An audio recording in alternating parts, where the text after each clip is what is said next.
lessons and things. You can find me on Facebook. I'm trying to find me on my computer at the moment.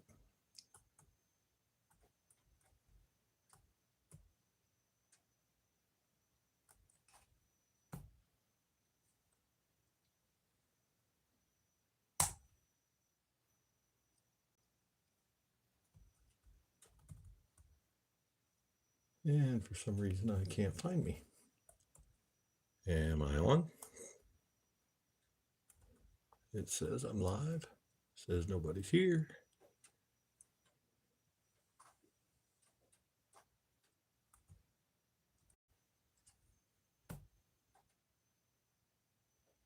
Here's the one I did last week.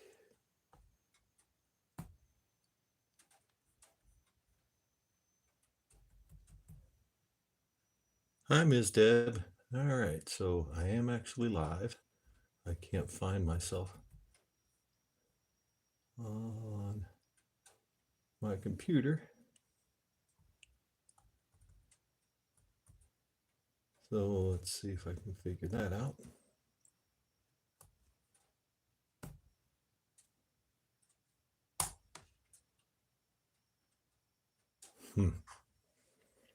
Hey, Rick, how you doing? Having some technical difficulties. If you're rewatching this,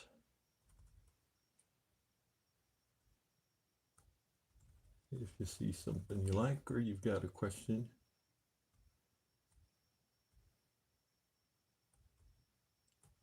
then go ahead and go to my Facebook page and send me a message.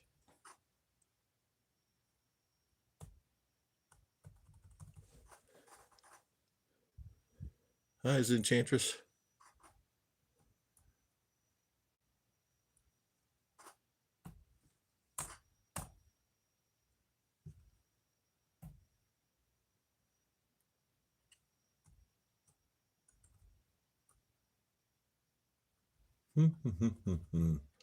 I cannot find my video on YouTube, so I can blow up my chat. I have no idea why.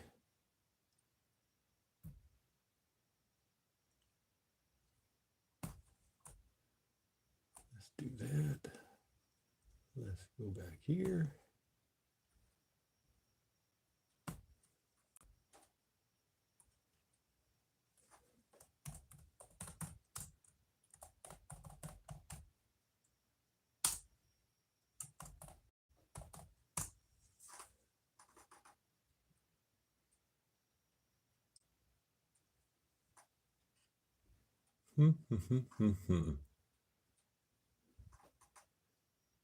Hi, Sharon. Trish. I don't know if I'm missing anybody because I'm messing with my computer. Do. Let's try this.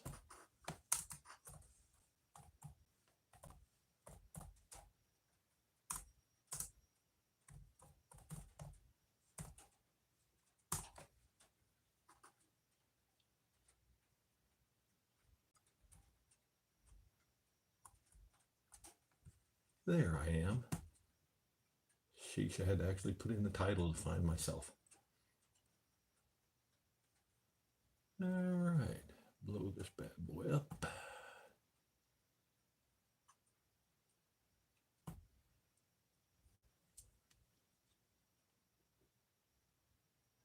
And all the other times I've just put in Marty Collins live and it's popped up. And this time I had to actually put in live jewelry making. Let's go back here.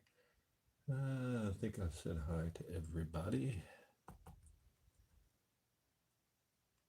Yep, looks like it. How's everybody today? I am feeling a lot better. Hopefully, it'll stay that way.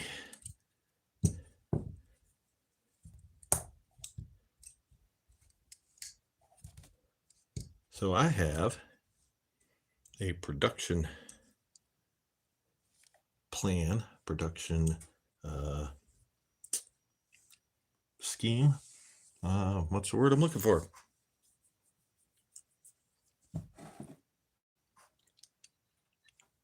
Oops, sorry, trying to drink coffee. I can open my mouth about twice as much as I could the last time I did a video, so I can actually talk. The swelling's gone way down. Still sore over here by my left jaw point and around my ear, but I'm feeling a lot better. Hey, Tiff. I was beginning to wonder. I've been texting you for a few hours and you hadn't even read them yet. So I didn't know if you were going. Hello, Lorette. How are you? Welcome to my live. Production schedule, I guess, would be the way that I would describe it. And how I go about that is when I buy something, I assign letter and number to each thing that I buy, to each group of things that I buy. I'm doing all right. Such as these beads, rose quartz beads I bought from Hobby Lobby. Hello, Sophie Marin. I think I said that right. Hello, welcome to my live. So this is HL24. Now, if I go into my computer and look up HL24, it'll tell me how many beads, how much I paid for the whole set of beads, and how much I spent on each bead, so that I can figure out my costs.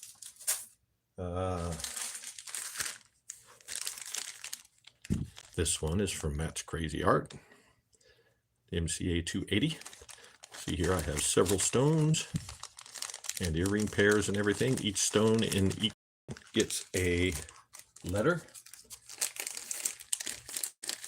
So like, I'm going to wrap this today. This is a Bumblebee Jasper. And I would probably venture to say that this will be MCA 280A. And if I go into my computer and look at my list, I will see that this cost me X amount of dollars. And what I do is I take all the stones and everything that was in that set, and then I just, if it was a $40 set, then I divide it by however many stones and earring pairs are in there, and then I spent however much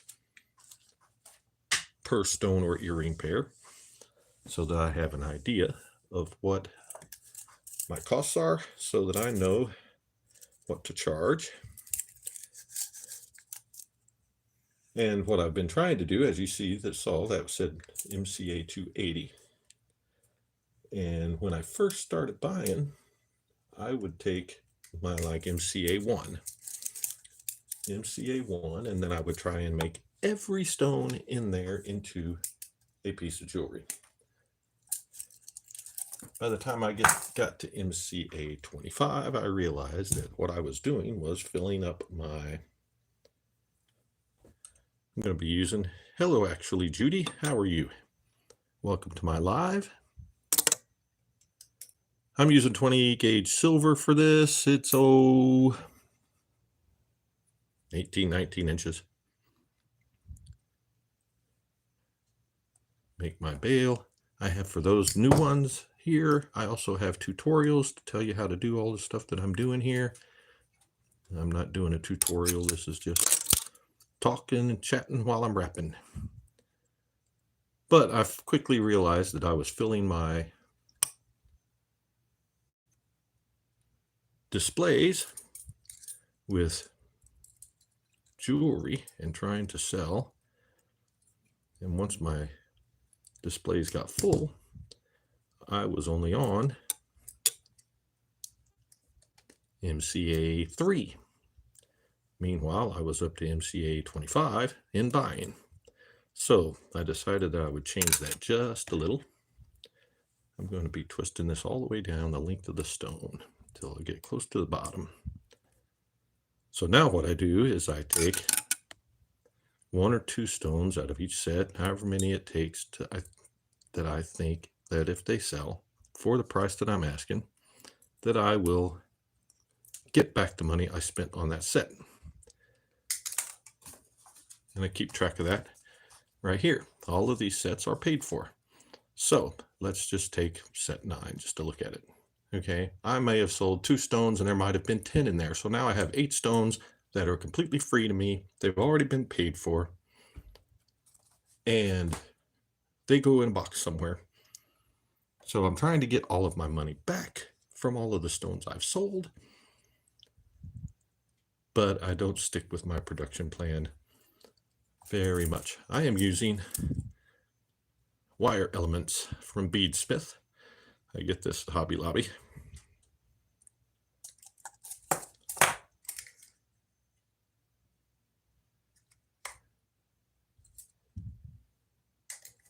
I haven't had any problem out of them, and whenever I run out of wire, I can just stop in after work at the Hobby Lobby I drive by and pick up another spool. So anyway, yeah, the idea I decided was to get the money back that I was spending. And like I said, I'm not all that great. I am up to like into the 150s on my production schedule, but as you can see, these were out and handy because I haven't put them away yet. So we're doing 280s today just because they're convenient at the moment. And because hi D-Day, and because I've got some really cool stones that are in these sets like this Bumblebee Jasper. I've gotten to the point now also during my production schedule that I am trying to make sure that I have a wide variety of different stones in my display. We're just going to do that, bend that over, and then we are going to get into the middle here, hold it down, and we're going to just spin them around.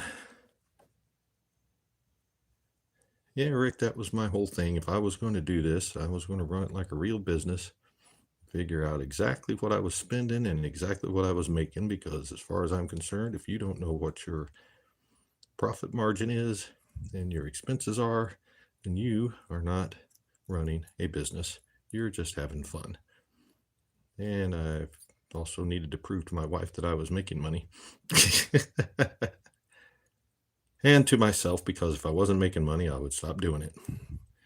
Now that's off on the side just a little bit more than I planned, but it's kind of cool. We're going to do one more whip around here.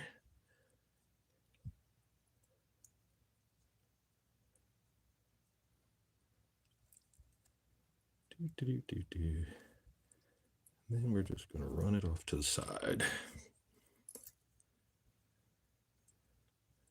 Yeah, I have an organized brain. Not so much good at actual organizing. But I've seen a few pictures of some of your guys' stuff, and I'm a little better organized than some of you are. I kid because I love. Now, what we want to do here. It is a beautiful stone. It's one of the few that I actually paid a lot of money for. I don't like paying a lot of money for stones. How do I want to do this?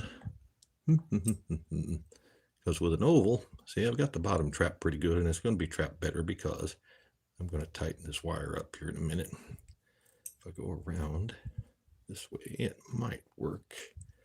Ovals are kind of tricky at times. Let's see.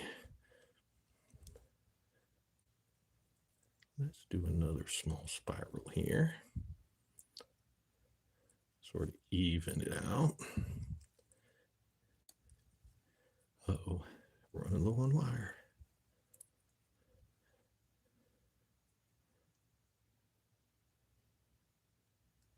Oh, well, you need to look at, Ms. Deb, you need to look at my bail making videos. Just come up here. Yeah, I don't like that.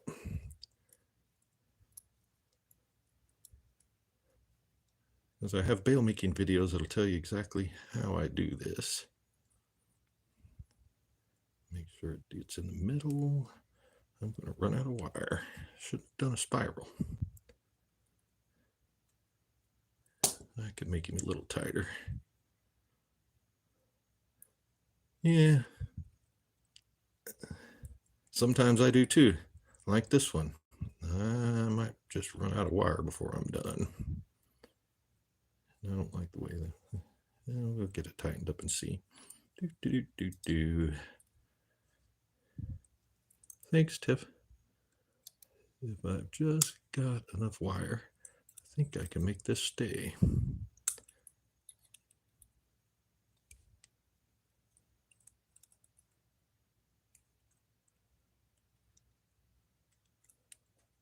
I might be able to do it. Barely. Barely. Squish that down flat. Get you up here. It's the moment of reckoning. Man, my kingdom for another 2 inches of wire. Sometimes I have not gotten the hang of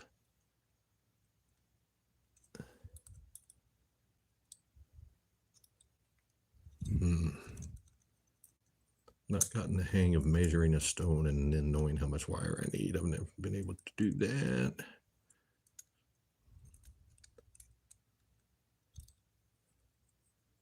Well, you can't feel the edge of the wire.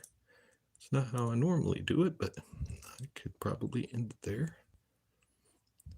Now, the stone's in there fairly well, but a quick twist would probably knock it out of there. So what we want to do is tighten it up.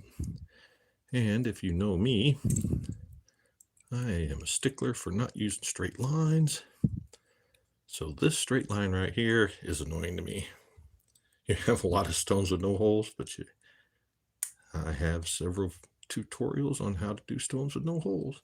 So what I want to do is I want to bend this guy so that he's not straight. For some reason, they are anathema to me. Now, you just push it against the stone, these little ends, hold it about however far apart you want to do, and then twist a little bit. You get a nice little curve there. Now it's not a straight line. And then to tighten up, that tightened it up a little bit, but to tighten it up a little more, you can always go back here. Oops, don't want to use that for this particular application. And tighten these down some more.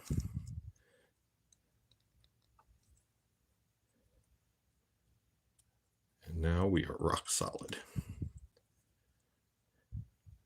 And it even still sort of in the center.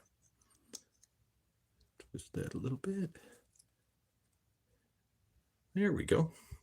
And just like that, you have this pretty little stone. Yep, they're just under my name, or you can look up wire wrapping absolute basics. Man, that stone is gorgeous. Did my wrap do it justice? Squish him down. Man, I love Bumblebee Jasper. How pretty is that? I could look at that and look at that. It's just gorgeous. I was able to keep most of the wire off of the black storm rolling through the middle. I like it. And like I said, she's in there nice and solid. It's not going anywhere. Double check to make sure that piece of wire is not going to go anywhere. And that it's not going to poke. No pokey. The ruby. Want me to show them the ruby? All right, well, I put that away, so you have to hang on a second. I'll put that in my box of restocking.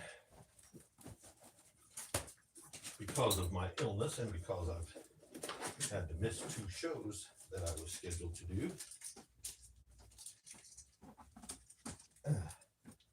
I am actually overstocked, which doesn't happen very often. I'm usually panic wrapping to try and make sure I got enough to fill my table. But now I've got a show this Sunday, and hopefully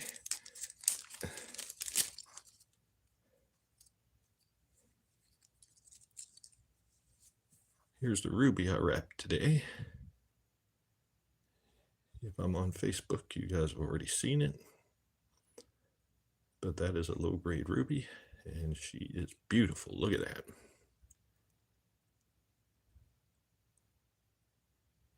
faceted, just sparkly.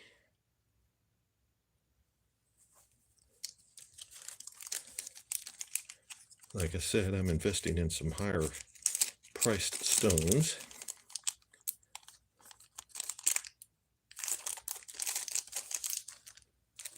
But yeah, there we go. She's nice and pretty and ready to throw a price tag on. Yeah, it's kind of hard to see everything with the still shot. So that goes over there. I'll put a price tag on it later. Put this back in the box before I forget it.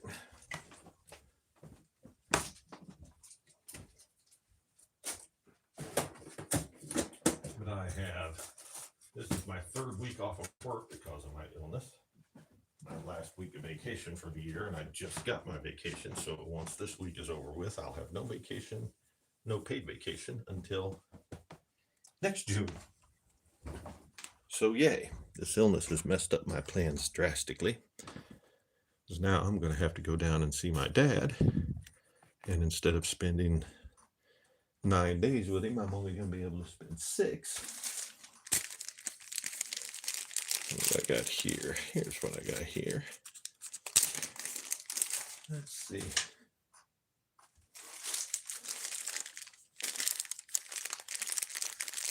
Hi, Shell. How are you? Thank you, Trish. So I've got MCA 287 now. What have I got in here? Ooh.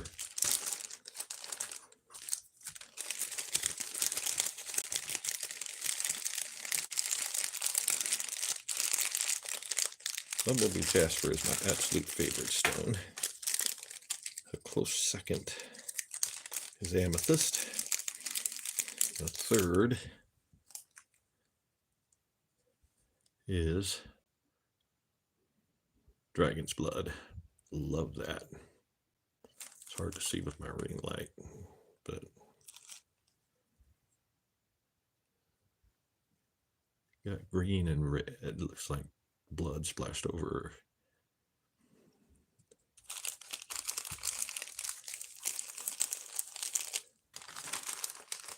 How is Australia today, Shell?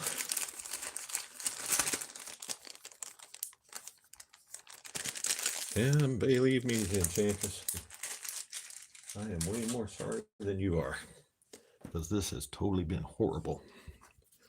Let's see. I don't think I've done this. Yeah, I think it is the one you sent me, and I appreciate it. Some of you guys that send me really, really nice stones, I use them to fill out some of my more expensive sets, so that, let's see here, yeah, I don't like that, so that the money that I spent on the stones kind of get diluted a little bit. I think we're going to do silver again on this one. Won't be using silver much because I think that's the only silver I got left.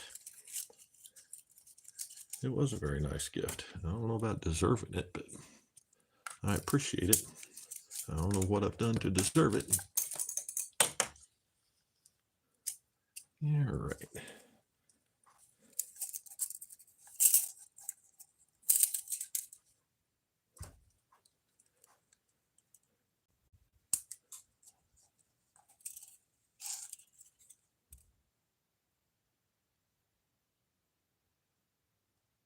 Sheesh. Is it winter there?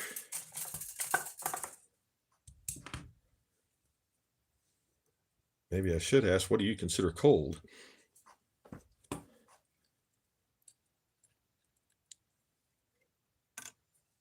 Because I know some people in Florida that think 40 is cold. Meanwhile, I'm running around in short sleeves in 40.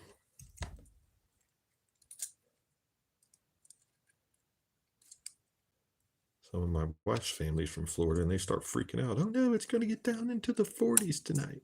It's going to get down into the 50s. We don't have a furnace in our house.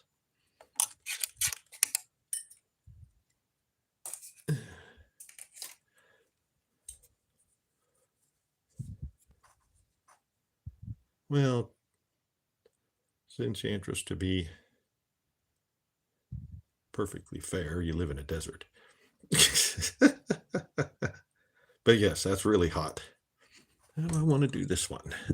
Oh, ovals are kind of hard to figure out, and I don't want to do the same thing over and over and over again.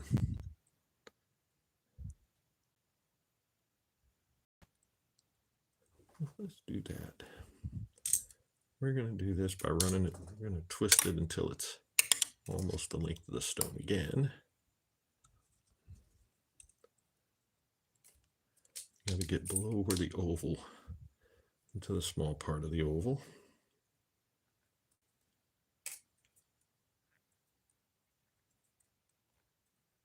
Do, do, do, do, do.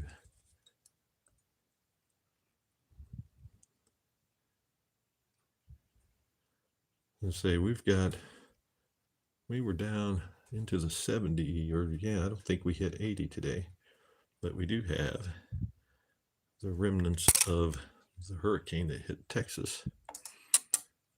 It's raining on us a little bit, so it's been kind of cloudy today. It's humid though.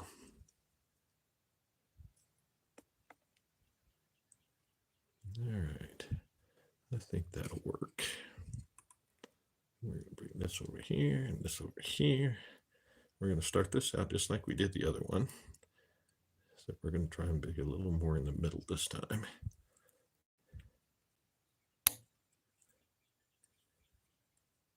But instead of a spiral, we're going to do a little loop surrounded by a big loop. You just use your thumb to hold down the wire as you're turning it. And let it dance around and follow and try and keep it the same distance away. Then you get this cool little looking thing there, like that.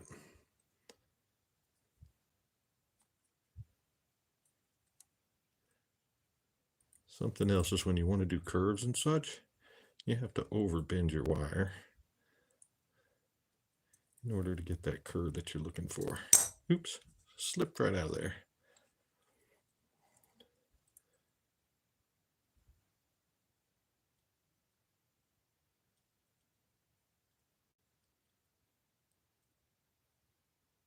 Okay, so 52 degrees shell is not cold. That is a nice warm day in the wintertime in Illinois. We don't consider it cold until it gets below freezing. It doesn't get really cold till it gets below zero. That didn't quite turn out the way I wanted. Get over there. All right, that one needs to bend a little more that way. Then bend up that way. Here we go. That looks a little better.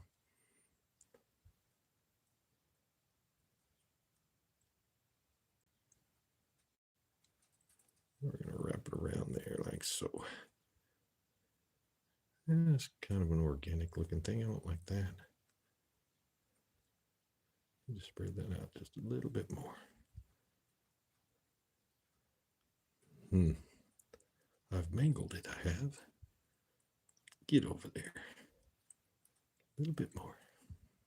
The great thing about this wire is you can just straighten it back out again if you don't like what you've done.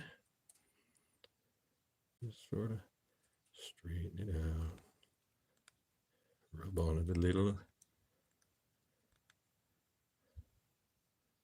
You want to crochet a parasol. That seems like it'd be kind of heavy.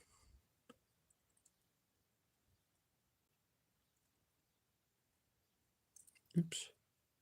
He's a slippery bugger.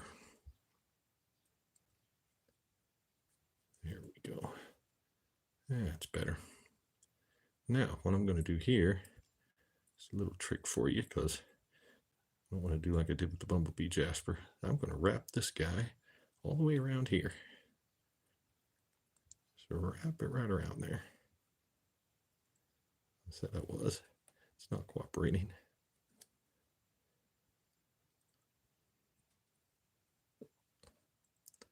Pull a little tighter. Trying to make sure I keep this in the middle still. It looks like in order to do it correctly, I'm going to have to do it twice.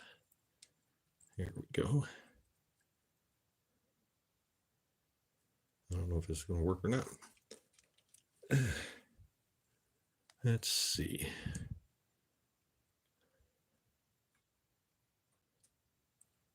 What am I doing? What am I doing? Let's run it down behind itself. I am really off the rails on this one, guys. I don't know what I'm doing. I know why I'm doing it, but I'm trying to get it to where this wire is anchored better before I bring it back around to the front. There we go. There we go. Looks crazy, but I know kind of what I'm doing. Now bring it up and around. There we go. Get you back in there where you belong. And we're going to bring this one over this way, this one over this way.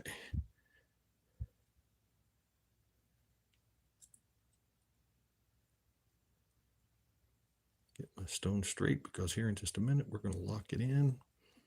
Get my bail straight in the center, because we're going to do this whole twisty thing again. Only this time we're going to make it a little tighter.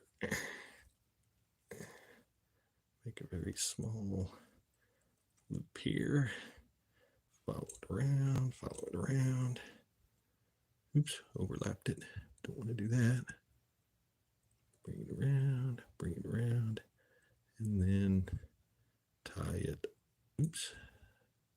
Which one switches that way? Tie it off.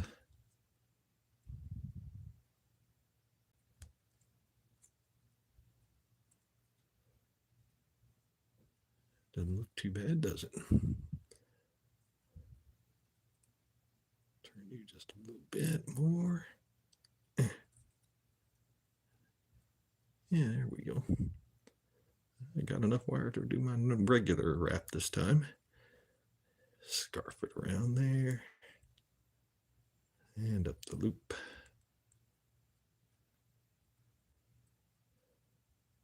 And we'll do one more. Bring you around. You can cut these off together and tighten them down. I try and do one on either side. I just think it looks better. Hi, Val. How are you? Hi, Gwen. How are you? Yeah, we are nuts, Shell. It gets cold here. I've been up in Minnesota when it's 50 below. Wind chill in the 60 belows. That's cold. When your face hurts when you go outside, you know it's cold.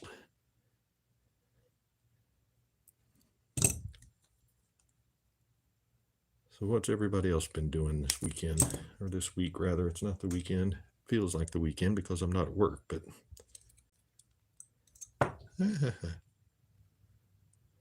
That's why I have this grungy little towel here. So I drop it, it doesn't land straight on the hard surface.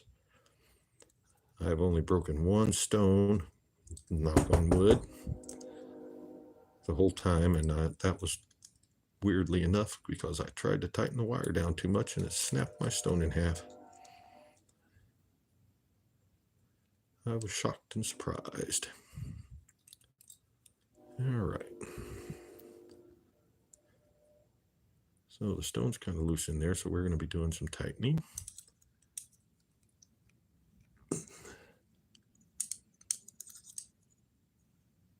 You have to make sure you hold your design on the front, because if you're pulling these wires, it can mess up your design in the front if you're not careful. See, twisted my stone a little bit there. Okay, my stone is locked in. It's not coming out, but it's loose. I don't like that. I want it to be tighter. So let's do that. Tighten that down a little bit. There we go, that's better. Tighten that down a little bit. Let's go this way.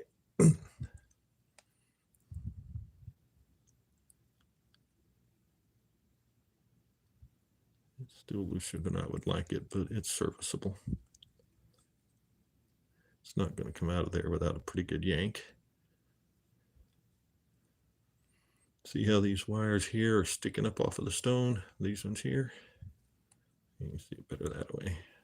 It's kind of hard to see in the camera, but yeah, see that big gap there? I just take my pliers and set the point down and push it down. Same thing over here. Uh-oh. See, told you, messing up my design. That also helps to make sure that the wire stays where it's supposed to. This gets bent up a little bit, lay it down flat. Turn it just a little bit so that it's straight. This is my little check how it's going to hang contraption. Hangs well. What do we think? Decent?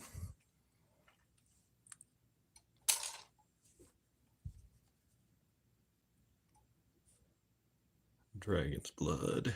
It's kind of hard just to see the green and the red. I don't know how well you guys can see this. But she's in there, not going anywhere. Let's see. Let's go back and see what I missed while I was messing with that. Crochet parasol.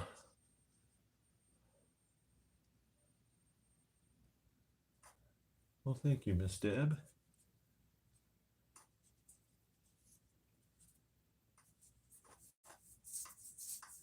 Trish, I doubt that. Okay, Ms. Deb, for just a pendant like this, when they buy it, I just have a bunch of these cords. A bunch of these cords I got off of Amazon. They're like waxed cotton or some sort.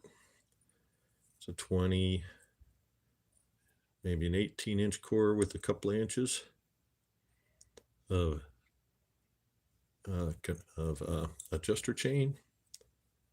And that's, when you buy it, I give you that for free. You can wear it out of there. If you watch some of my tutorials or one of my other lives, whichever one I did that, I've got necklaces that I also make with beads and chain. Those I sell as a whole necklace. I just hook the pendant and all the beads and the chain together. I don't have one of those laying here handy at the moment. But no, I do not have a variety of chain for people to ask for or choose from, because A, I don't have the money. B, there's so many different kinds of chains that it's just, I don't know what you like. Do you like big links, little links, twisted links? Do you like square links, round links, oval links? And silver, gold? What? I don't know. So there's just no way I could stock a chain that everybody would like. So that's good night, D-Day. So you like this. This I sell as a whole necklace. The beads are the chain. Beads and chain are the necklace. So that's all one piece. So I sell these. And then I have the pendants. Where did it go? There it is. That I put it on a string.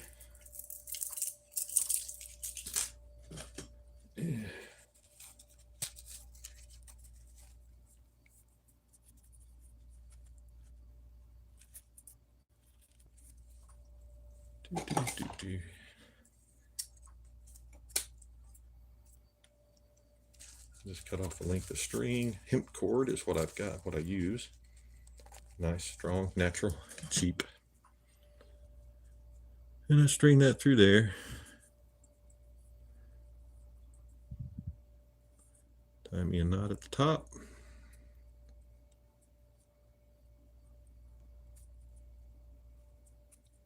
Trim down the little flags that are flying.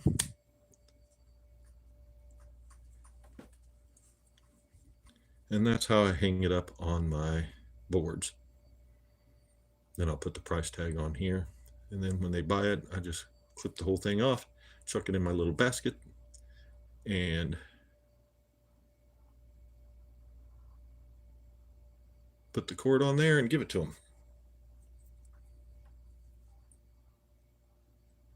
Got that out there. And I chuck my price tag in my basket because on my price tags, I have my letters, which tell me where to find it in my computer, price, and what it's made out of. And this one goes 16.5 to 19.5 inches. So like this one was a freestone. So this says other free. So this one's actually not in the computer because it was a freestone. Give me a second and I'll show you a better one. How do I price my stuff? Pricing is always a hard thing to do. Since I am a serious bargain hunter, it's even harder for me because some of the stones I get are way, way cheaper than what some of the other stones might be. Because like I said, like the beads, I don't pay full price for beads unless I absolutely have to have them. Like I want to make, I've got another dragon's blood stone, 2 or 3 dragon blood stone, and like that green necklace I just showed, I want to make a necklace like that. But Michael's, Hobby Lobby, Joann's is seriously disappointing me in their bead selection lately. I almost never go in there anymore. They never have sales and they never have what I'm looking for. But I need some dragon's blood beads to make that necklace like that. I have somebody that has some. She has to order some more to give me enough. So I do have a source for them. But like for this one, this is MCA 283B, and it's a Amazonite, and how much I'm charging for it. If I give a discount, I'll mark this out and write what I actually charged for it on here. Then I cut this off, throw it in I got a little woven basket that I put on my table, and I just chuck this in there. And then when I come home, all I have to do is pull all my price tags out. And there's everything I sold for that day. Go through the computer, get it all written in there, figure out how much I made for that day in profit. So, anyway,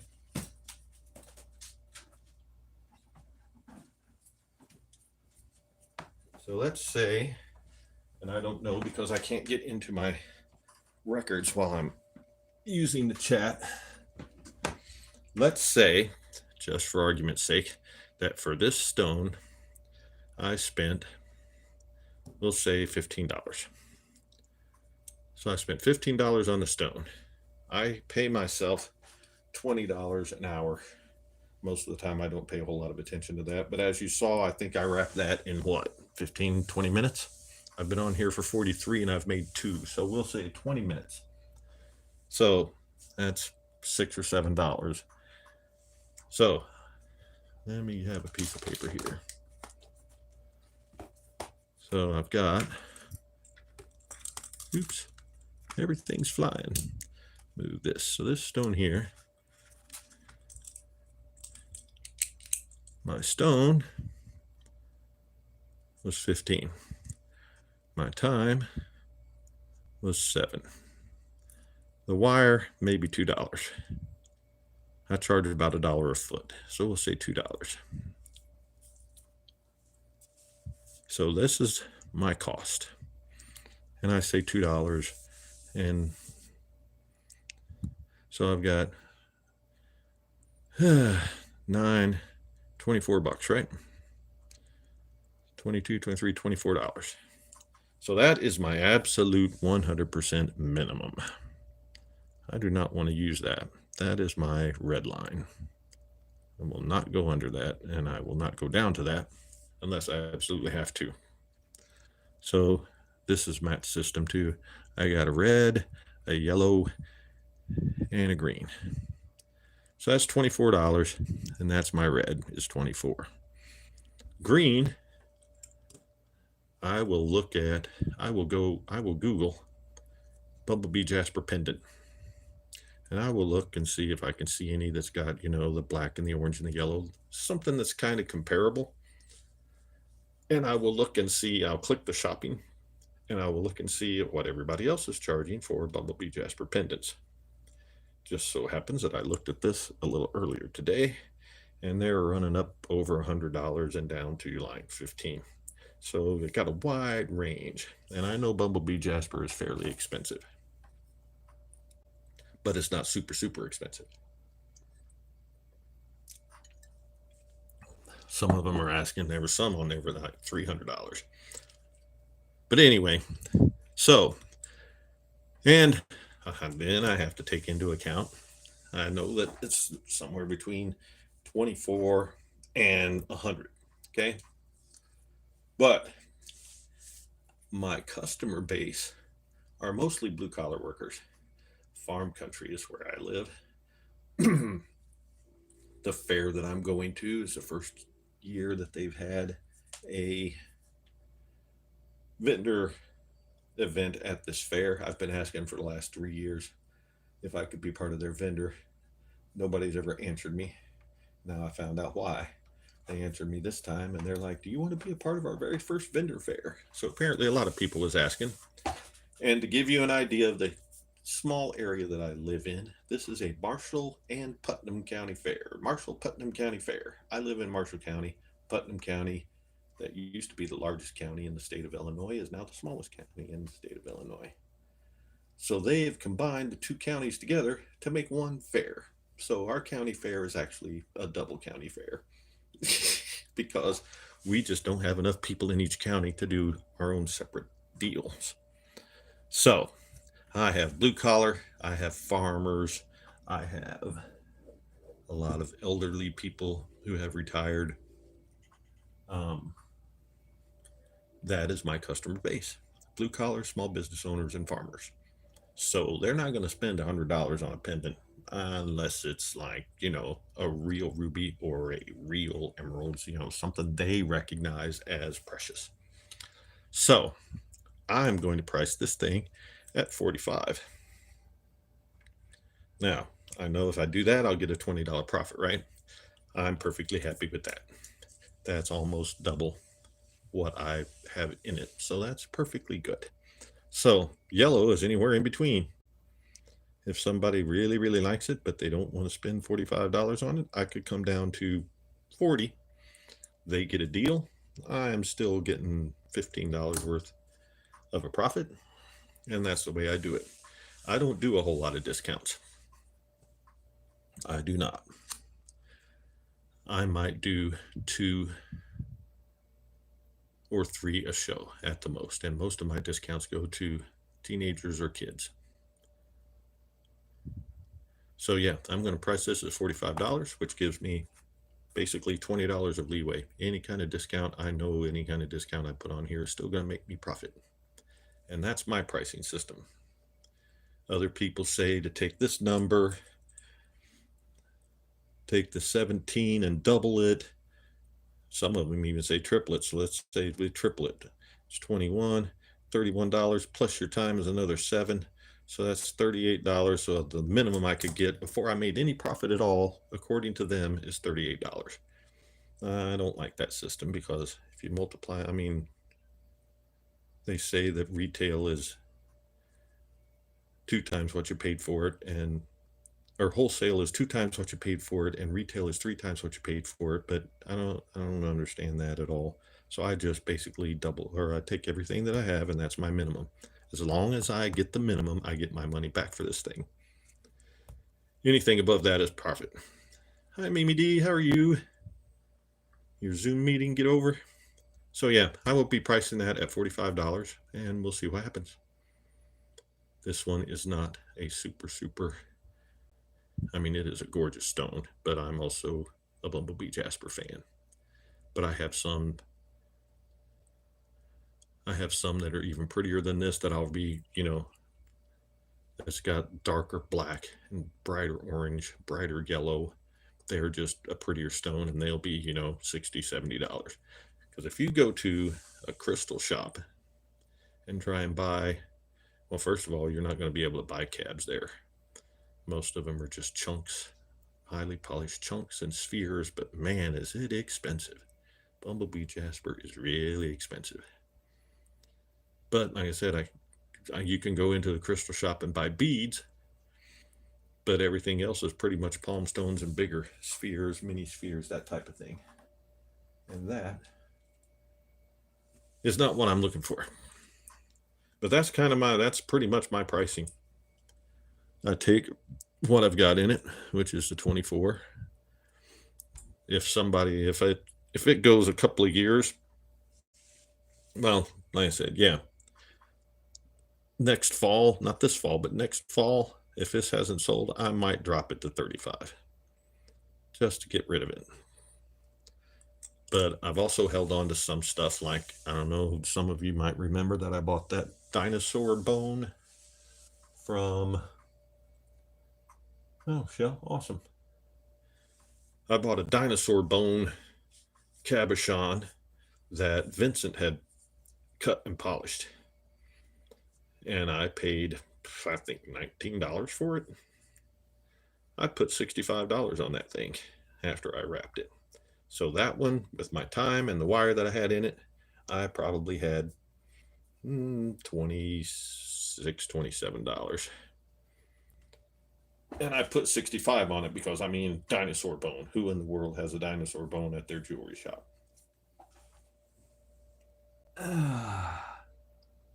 97.95 for shipping. Wow.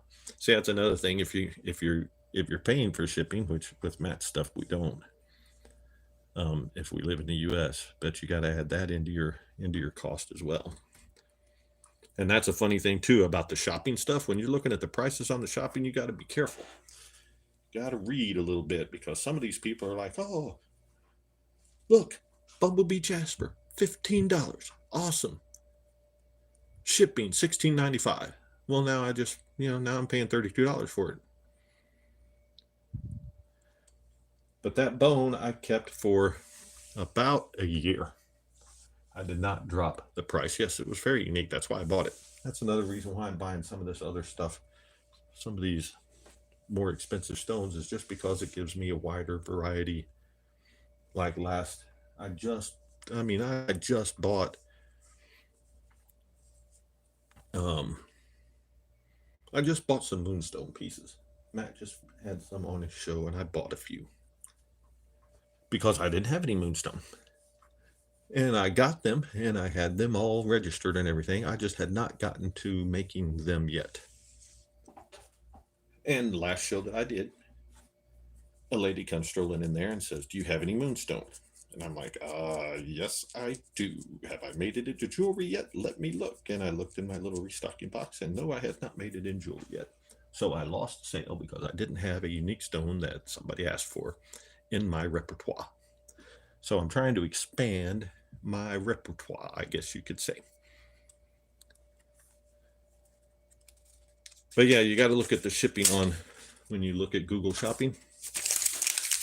Because like I said, it might be a really, really great deal. It's only $8, but it's, $16 for shipping. So that puts you up to $24 to get that piece in your hand. Meanwhile, you could buy it from me for $22. But the dinosaur bone, I kept it in my expensive box. And last August, I went to a show that I was like, oh man, this is going to be horrible. Because it was the people that were running it, that took the money and everything, the organizers, they didn't even show up.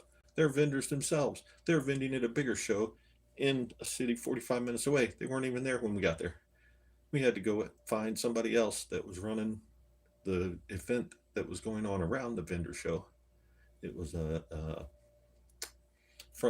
not Frontier Days, Founders Days. It was a Founders Day in this town. But we went and found somebody else, and they're like, "Okay, you go ahead and set up over here." And I started setting up, and when I was done setting up, I looked around, and there was 5 of us. 5 vendors. That's it. And I'm like, oh man, I'm glad I only paid $25 to be here. I sold $501 worth of stuff at that show. One of them was my dinosaur bone. The woman walked up to me and she says, "What do you have that is totally different than nobody else would have?" And I'm like, "Well, there's this dinosaur bone." And she said, "That's cool." And she looked at it a little bit, and then she's like, "I'll take it." Then boom, sold it for $65.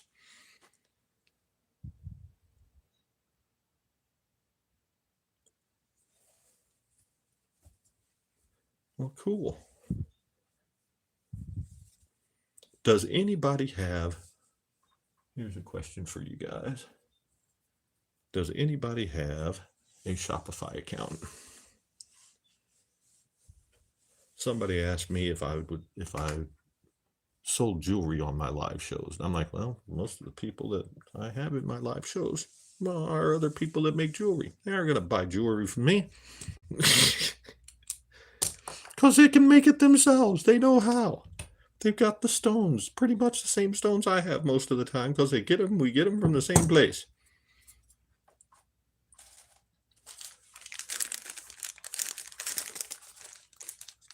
Okay, how hard was it to set up, Mimi D? That was my question, is how hard is it to set up? What do we got here? That's an Aurora quartz, a big old chunk of dude. What do we have here? Blue tiger's eye. I've got some of that already made.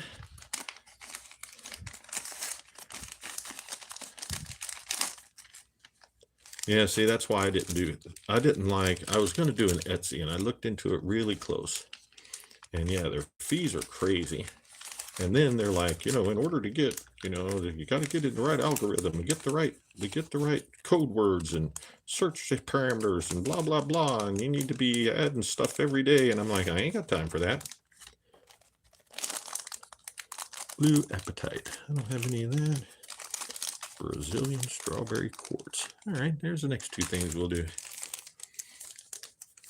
So I don't have. Yeah, I knew he set it up fast. I don't have a problem with figuring out how to set it up. I'm just wondering, how expensive is it? How easy is it to run? Because like I said, Etsy, they're like pretty much, if you wanted to make a lot of money on Etsy, you had to constantly be on it. A couple of hours a day, somebody said. You should be doing at least a couple hours of work on your Etsy a day. Well, I'm a truck driver. I ain't got that kind of time. Brazilian strawberry quartz, eh? See what this looks like.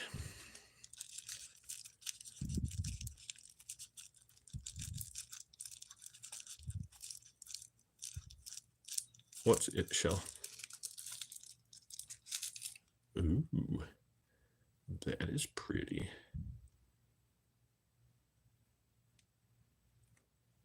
Look at that.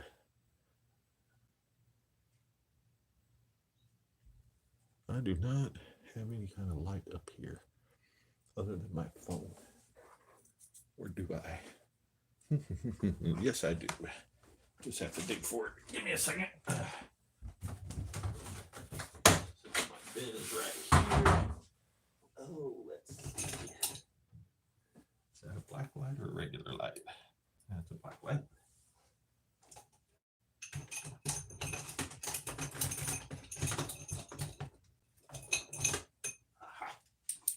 There we go. Got a flashlight. Because this thing, you can't see it, but this thing's really cool. $30 a month, but they have a free trial to start. Yearly, it's cheaper. Yeah, see, look at that. Wow, how pretty is that?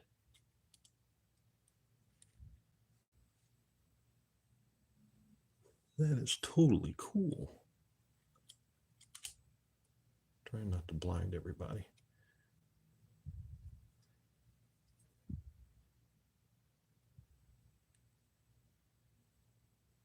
Well, I think I like this Brazilian.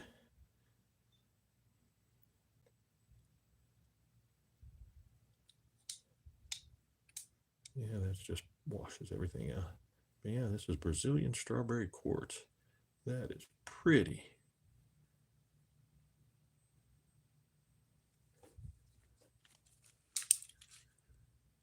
No hole. Cabochons are kicking my butt. And it's another oval. I only have so many pieces of ammo in my oval repertoire. You know what? Let's just leave that out here. I'll put it in with the rest of my pencils and stuff. I had it in my little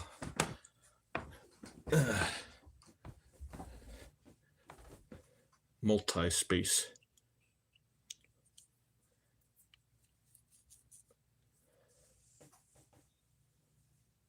Well, that works, Trish.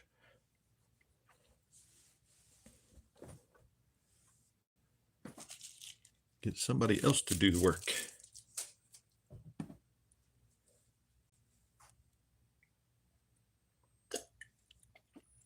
All right, guys, it's not really hot here, but it is humid.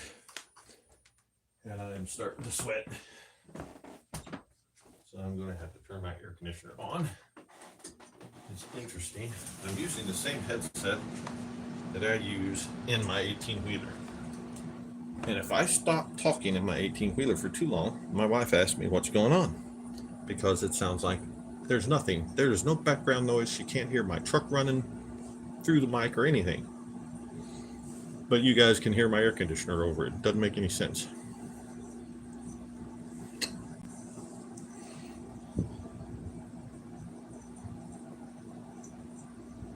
Well, that's cool, Shell.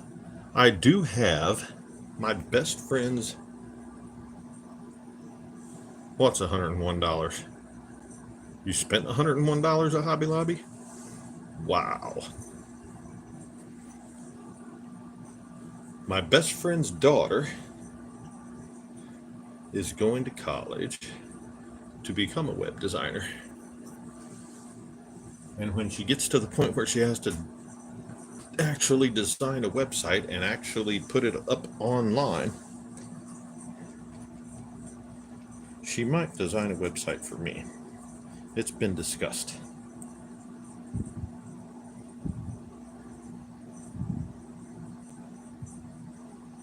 Yeah, like I said, I want Trish. When I looked into Etsy, I was like, I do not have the time.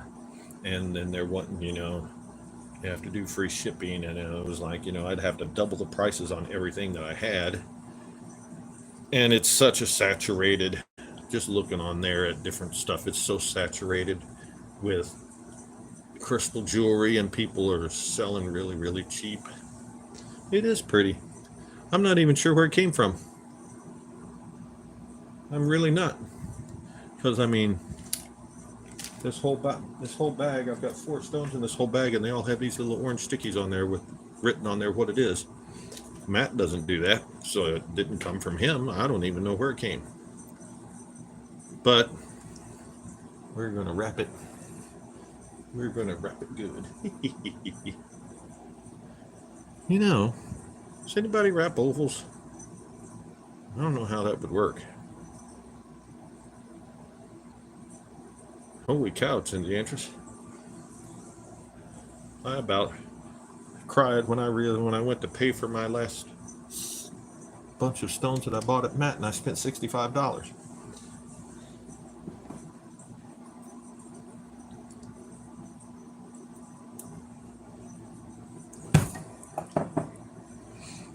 You know what? I don't feel like wrapping another oval. Let's do something different. I've already wrapped 2 ovals tonight. Let's make another one of those chain necklaces. Like the green one. Only this one's going to be way more colorful. Let's do that instead.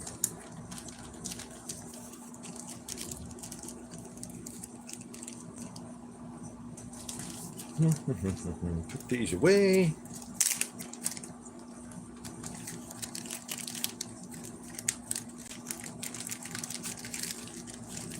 Let's say, I don't know how am I sleeping right now.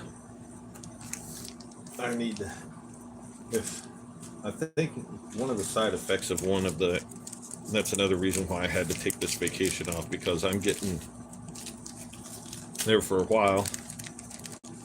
I was sleeping. I would go to sleep completely exhausted, falling asleep in my chair. And I don't know how to do peyote stitch. Doing it with wire sounds really, really hard.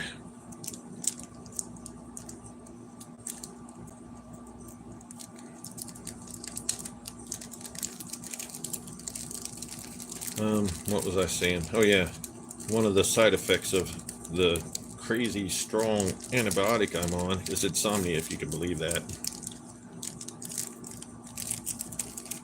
I could be falling asleep in my chair, and if I laid down in my bed, my head started killing me in 20 minutes or so. I don't even... UL Adamus? I ever tried glass? Glass what? I've got some glass beads. I've had some glass pieces. But I mostly focus on stones and crystals.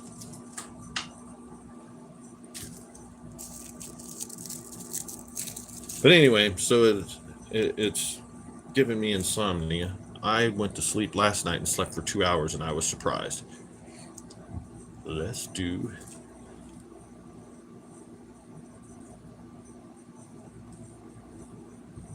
some rainbow aura quartz.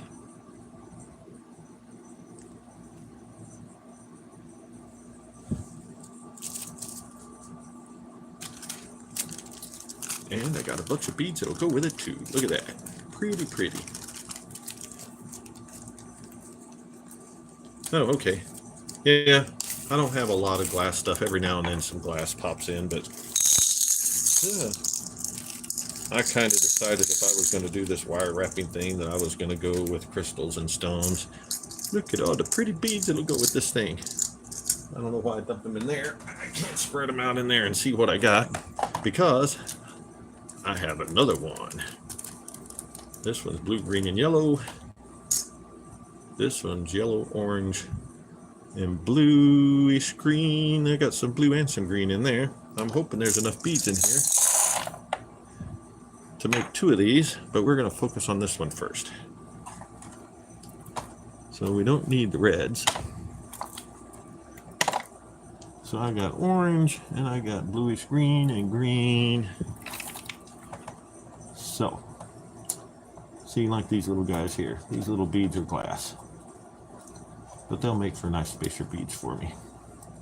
So, we want to do a couple of these. I'm going to sort out the beads that I can use here. Need orange. Where's my scooper? We need orange ones.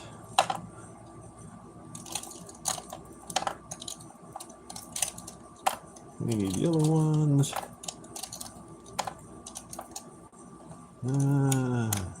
Throw a couple of pink ones in there.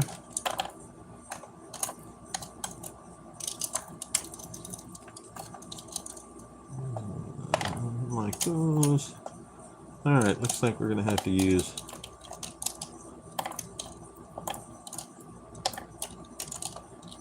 these things to do this type of necklace that I use. It generally takes at least 20 to 24, I'll say, beads. So let's just get out all these good, nice, pretty, gorgeous beads.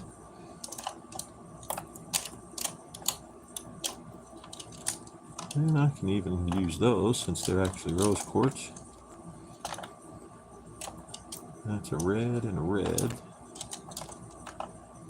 And there's 6mm, not 8. And we'll throw them in here. Okay, so. And these are all glass. Well, those 2 are 6mm. Got some, looks like rose quartz 6mm beads. I know what I can do with those. And these are all glass or plastic. They're all glass. And the purple ones can be used just, to make a nice spacers for a bracelet. All right. But I don't want to use them for this because this is going to be a high-end necklace. I'm sure some of those are glass too, but they're a little more along the line of stones. We can put the red in here, get it out of our way. And I'm only going to want 6 of these guys. 1, 2, 3, 4, 5, 6. That'll leave me with 1. Okay, so drop you in there. I got an idea for that. Yeah, a flat bead shovel, that's why I like this thing. Picks them up just fine. The bigger beads go into the round one really easy.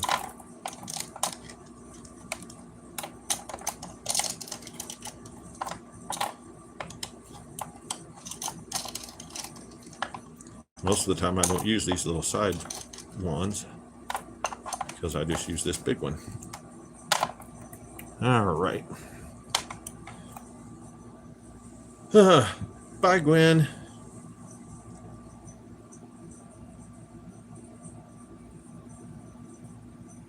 The light green, what? Oh, those are glass? Yeah, like I said, I think most of those are glass. These pink ones are rose quartz. The orange ones might be cornelian, but like I said, I don't mind using glass if they're pretty glass. These, those little purple ones are kind of, cheap little glass ones, which is fine for, a $7 bracelet or something. But not for something I'm planning on charging $40 for or more. So, how many beads do I have? That's the question. 1, 2, 3, 4, 5, 6, 7, 8, 9, 10, 11, 12, 13, 14, 15, 16, 17, 18, 19, 20, 21, 22, 23, 24. So I do have enough beads to make one necklace out of this mess. All right. So then will come how many of each color do I have and how do I want to set them up. So here's our green. That's a pink. There's the green. So we got 4 green. We got 4 blue. They're rondelles.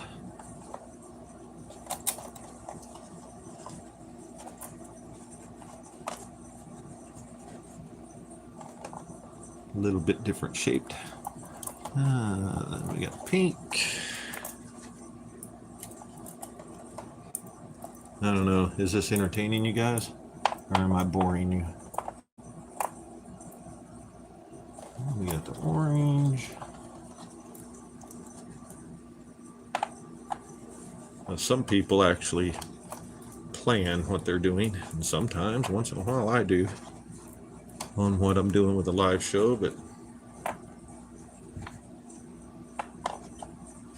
then again, sometimes I just grab stuff and go, which is kind of what I'm doing tonight.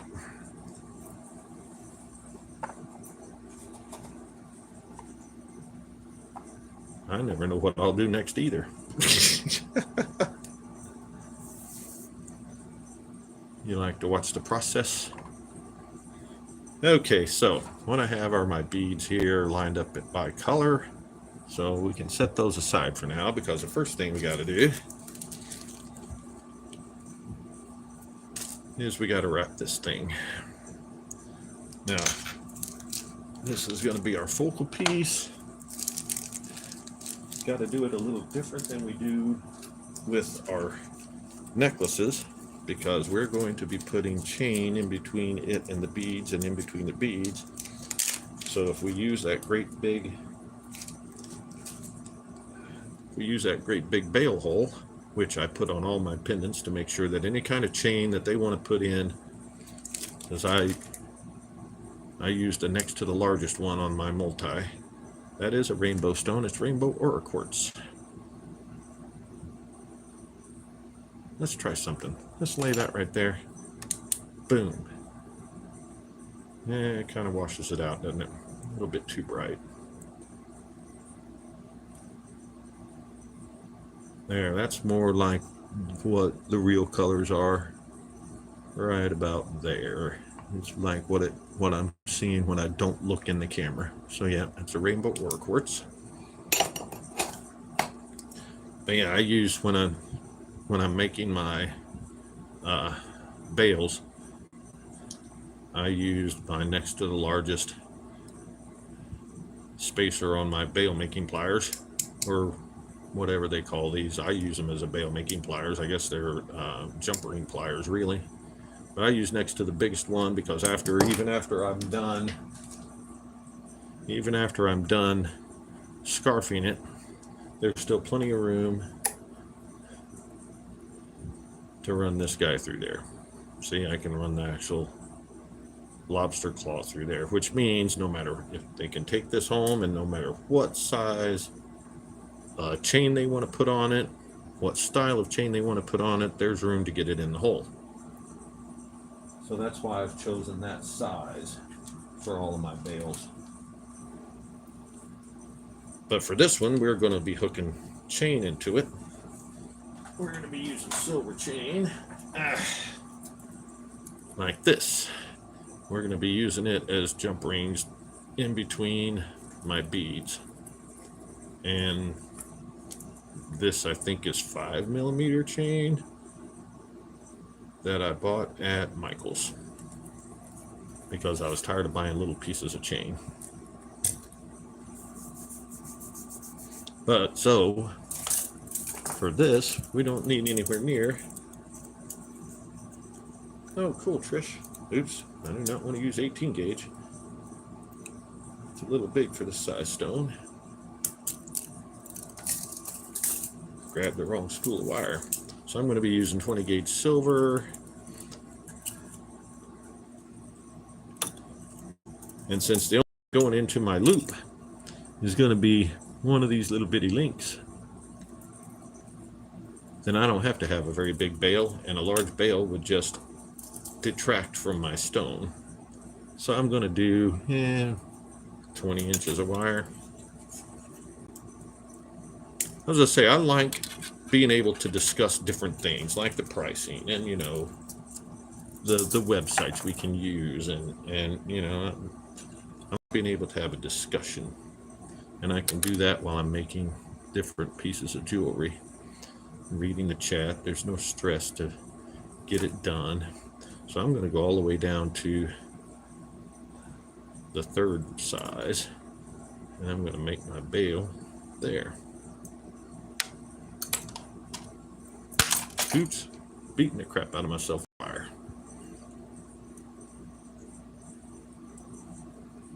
Make sure they don't get twisted. Oops, get on there. And just make the bale the same way, it's just smaller.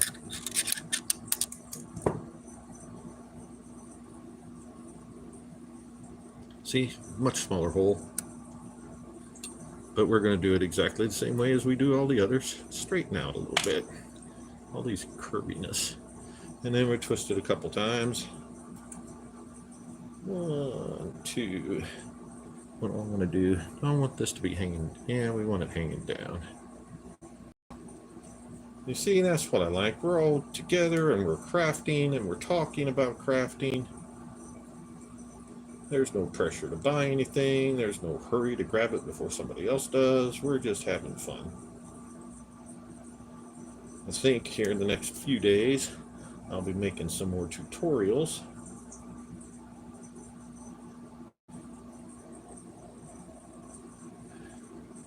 And put them up. Okay, and another thing with this is when you're doing your twists,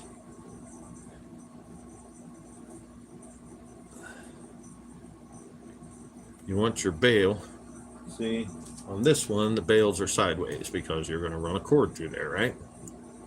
So you want your bales looking at you. You don't want to see the hole. But this one, we're going to be hooking the chain to it, so we need to be able to see the hole. Because we're going to put our chain link right in there on each side and go out. So we need to be able to see it. And for my teardrop, we're just going to come over here. Don't want a little bit of a neck sticking up, but not much. And we're just going to twist you around here. and do a quick loop. Don't want to cross my wires.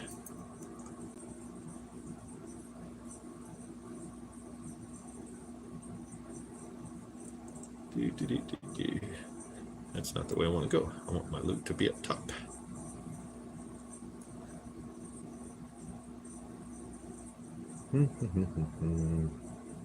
There we go. Make a fairly organic loop here.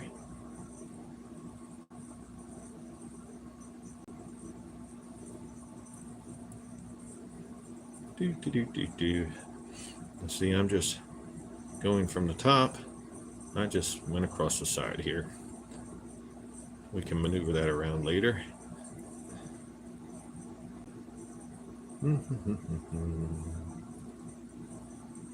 We're going this way with it. Back around to the back. Well, thanks, Trish. I love hanging out with you guys too. Saying my opinion.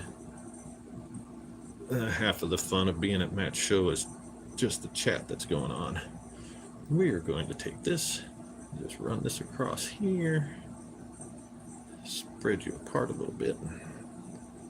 They're all tangled. There we go. Now remember, I don't like straight lines, so we'll come back and do something with that in a second. We're going to bring it together, make sure our neck is still up there, and yeah, bring it up like this. Do another loop. We want this one facing down. For your loops, something that I figured out. If you're doing this loop and you want it to point up, you go clockwise. If you want it to point down, you go counterclockwise.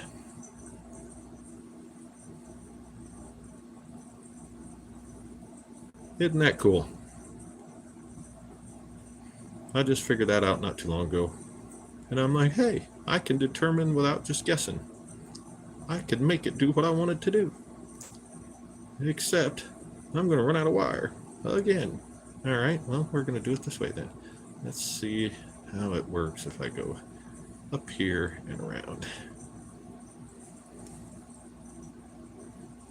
We're just going to go up and cut it off here. And at this point, I'm going to check and see if that holds it in very well or not.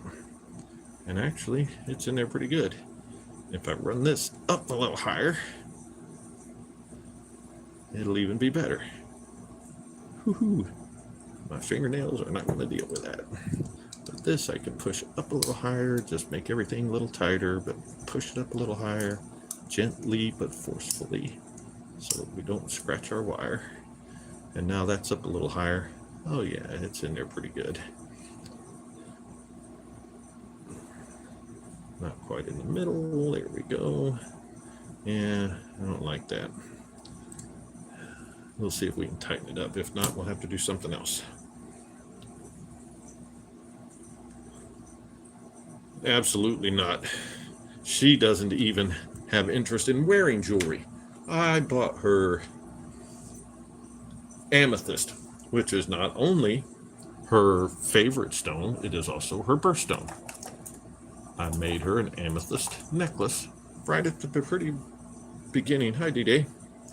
Too hot to cook. Yeah, I know how that feels. I've been making, like last night, I made smoked sausage and fried potatoes and biscuits. That's what we had for dinner. When we were done, I took the fried potatoes that were left over and I cut up the sausages into smaller pieces and threw them in with the potatoes and stuck them in the fridge. And then this morning for breakfast, I just broke them out, threw them in the microwave, threw them in the skillet, and dumped scrambled eggs over top of them. And then I ate about half of that for breakfast, and then I reheated about half of that for lunch. So yeah, I'm all into the reheating. And I don't know what I'm going to do. I might just make some soup. I might make some tomato soup and some grilled cheese sandwiches tonight. That's not a lot of cooking. And do that for supper. I wouldn't mind a salad, but I can't open my mouth wide enough to eat the salad yet. I still have to have small bites. I can get grilled cheese sandwiches, about the biggest thing I can fit in there. I'm a little iffy on this, but we're going to finish it off and see what we do here. So this one, need to go around one more time. All the way around. Boom. Chicken egg foo young. Knit crochet addict. Trim this off.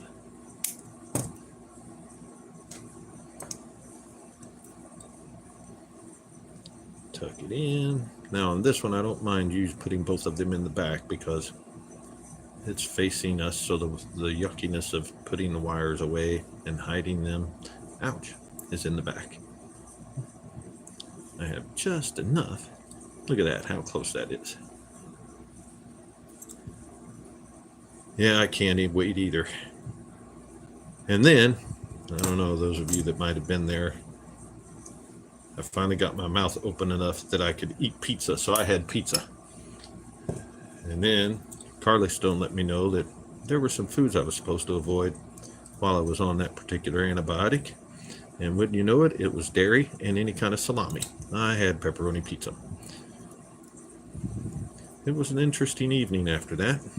So I can't have pizza until 2 or 3 days after I've finished my antibiotics, apparently. All right.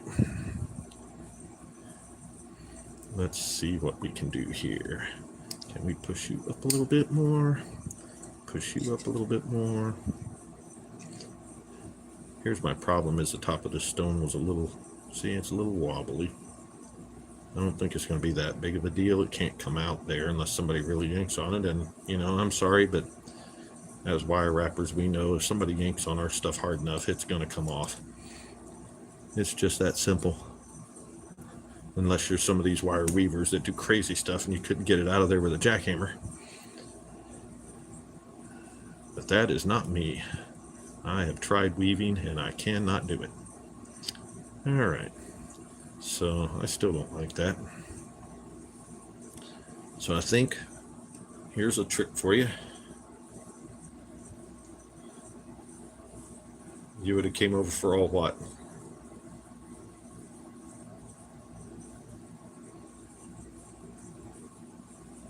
So there is another way to lock stuff down. That's why you always keep your scrap wire.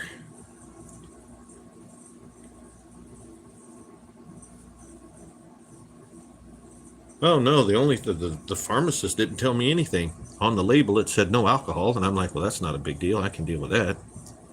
No problem. But nobody said anything about be careful what foods you eat. As a pharmacist just handed me my bag and said, make sure you read the paper that's in there. Well, the paper didn't say anything either. What drove me crazy with the nurses was about the time I'd get going on a really good sleep. It's like, excuse me, we need to check your blood pressure. And why? Am I breathing? Am I alive? Then leave me alone. Why do you need my blood pressure at 3 o'clock in the morning while I'm sleeping? So what I'm doing here is I'm hooking this little wire over here and making a nice loop just big enough to slide that in there. But now that I've got that loop done, I need to go underneath these two wires too. Get underneath. There we go. Ooh, that would work. I'm going to run it under all these wires. So what I've got here is it's a little loose here. See how that's just kind of floppy? I don't like that.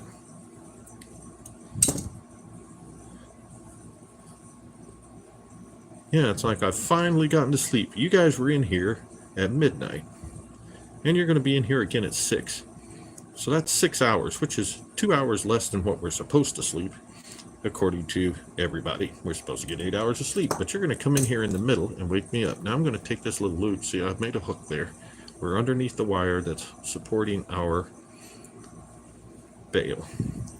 And we're just going to squish it down until it's completely flattened out and the point is gone.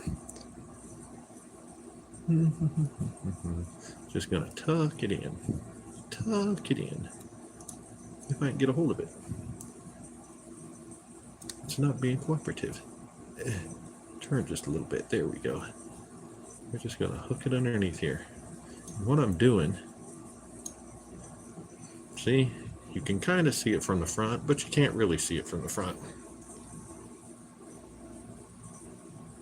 Yeah, Carly Stone is the one that told me to check out the foods, and she's like, I know you can't eat bananas and avocados. And well, you got no fear of avocados because I don't like avocados. But there was also chocolate and dairy and salami. And I'm like, bummer. That's a lot of food that I eat.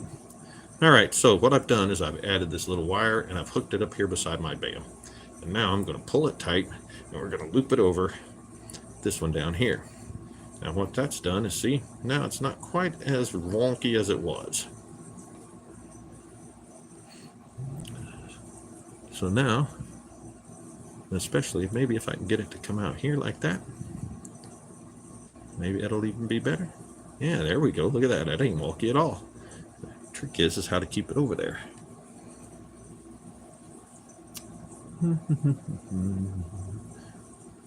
Well, I know one way to keep it over there. We can just take this wire right here, get in there,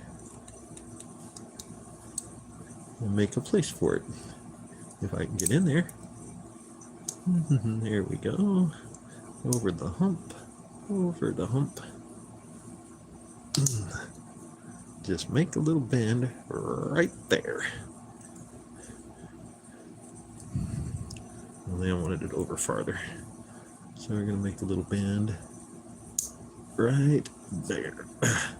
Now, see, what I've done is I've trapped that wire in that little crook. Well, it was smoked sausage, so I don't know if that would run me into salami area. The pepperoni did on the pizza. And the potatoes, there was nothing wrong with the potatoes. Oh, that you're saying that you would have come over here to get all in that. Yeah, that's my favorite breakfast. I'll take that back. That's my second favorite breakfast. My most favorite breakfast is biscuits and gravy. I will eat some biscuits and gravy. I get some weird looks going into Denny's at 9 o'clock at night and asking for biscuits and gravy. But it's one of the few places where I can get biscuits and gravy that I know tastes good. All right, so I've hooked this in. It has made my bale stronger, a lot stronger. I mean, it doesn't move at all. Look at that. So just by adding this one wire inconspicuously in the back, like I said, you can't see it from the front. You see a little bit of it right there, but it's no big deal. Nobody's going to be looking at that extra little loop of wire up there when they're looking at this beautiful piece. And I've hooked it down here. Now all I have to do is cut it off.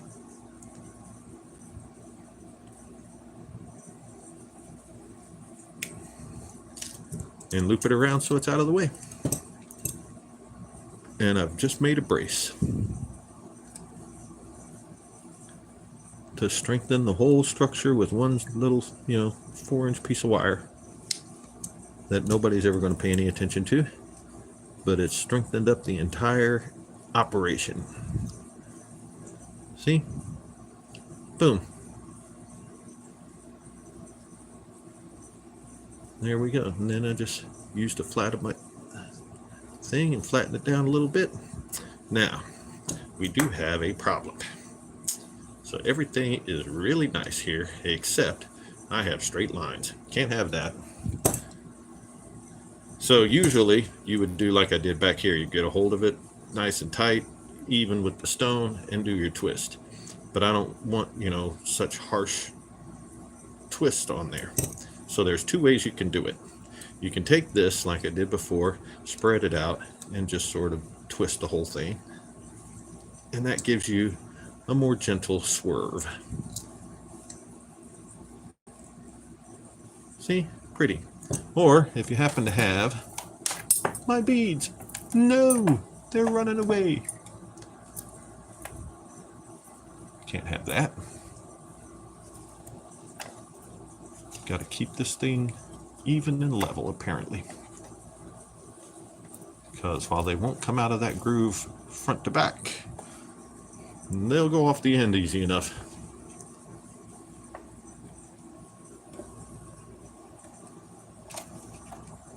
Or if you have a wide pair of flyers like this, you can do it, just go in here like so, and give it a twist and a turn, and it gives you a wider one too. Don't like that. Got them too close together. Spread out a little bit. There we go. Just a little bit more. I can do that by doing this. See, if I want these two wires to be closer together, I would go pull this wire towards that way, but I don't. I want them farther apart, so I'm just going to twist that wire that way. Now they're a little farther apart. I want them off the druzy a little bit is what I'm trying for here. I want to be able to see that little druzy pocket. There we go. See, there's that little druzy pocket in there. I don't want to cover that up too much. But now, see, they're not straight anymore. Woohoo! And there we go. Well, thank you, D-Day.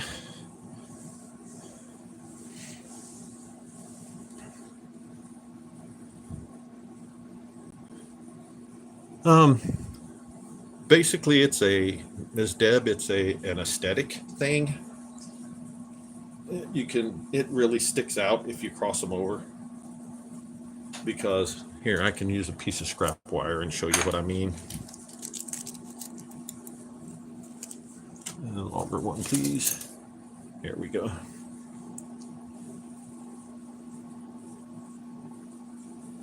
Do. Make a quick bail. That is a very good question. So I'll just demonstrate. If you do it in the bail, it really messes the bail up. I don't know, for some reason I don't like them when the wire is completely straight across the whole face of the stone.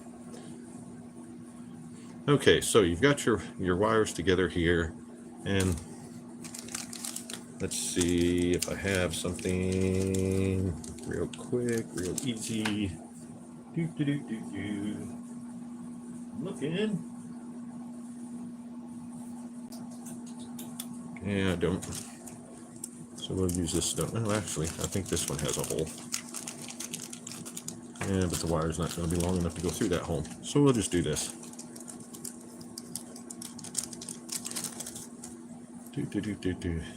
So, wow, that thing is really pretty. Ah, don't break.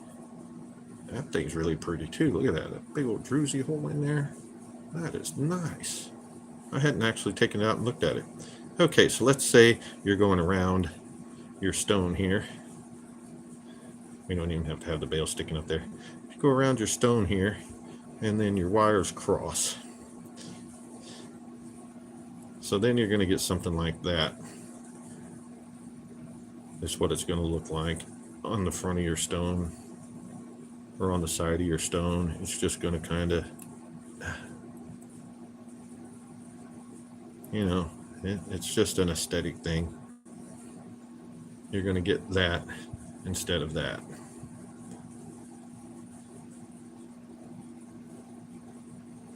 But, you know, now if I'm wrapping it and I've got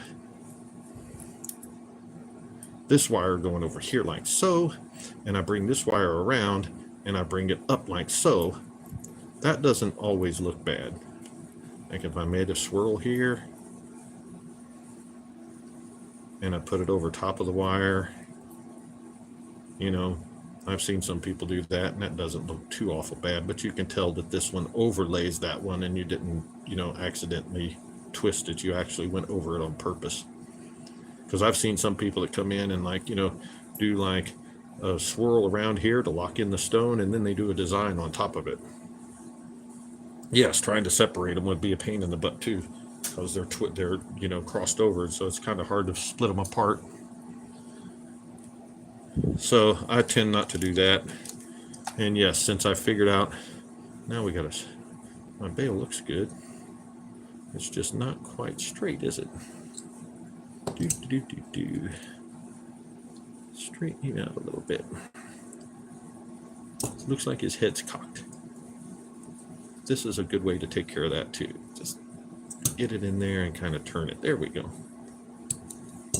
Now it still looks a little wonky, but like I said, nobody's going to be looking at that anyway. I don't like how that's so loose. So let's tighten that down a little bit too.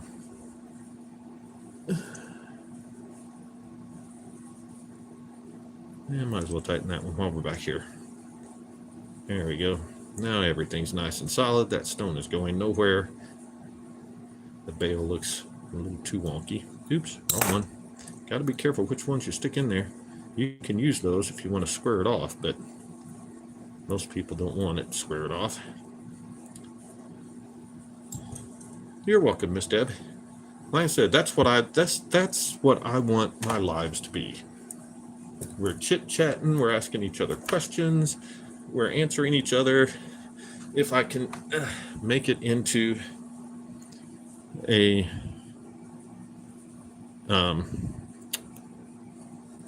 what's the word I'm looking for? Demonstration, then I'm more than happy to do that. We're going to try and tighten it down a little bit here. Just bring that bale in tighter.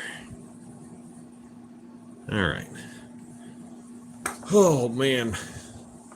I hate to tell you this, but I'm flagging. Hi, Mickey. So that one's going to go back in the bag. I don't know if I have any more of those rainbow. I think I got some pastel colored beads floating around somewhere. May have to add those to that other Aurora quartz. Make a necklace out of it too. I have a tutorial. Did I do a tutorial? I don't remember if I have a tutorial on my necklace or not. I think I do. I know I have a live on my necklace that I'm making right now. But I don't know if I'm going to have... don't know if I'm going to have the energy to finish it tonight. So basically, what I am going to do, how do I want to do this? Do I want different colors on the same stretch?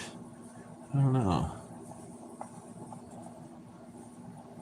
Orange, yellow, green. The green, yeah, that wouldn't look too bad as a stack, would it?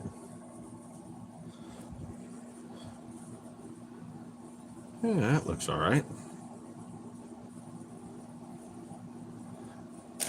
Now, before I was actually wire wrapping these, and I'm not going to wire wrap these. I'm going to let them stand on their own. It's not quite as fancy, and it's a little bit cheaper, a little bit faster and less. So I'm going to be using some eye pins.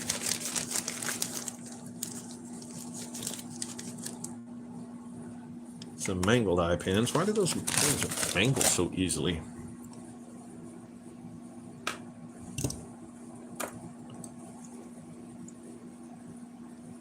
I mean, some of them are okay to straighten out a bit, but some of them are just impossible to straighten out.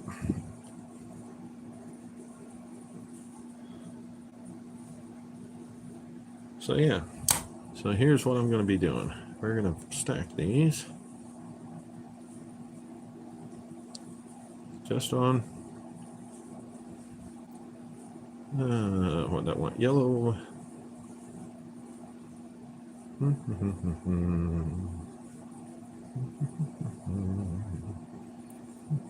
And orange.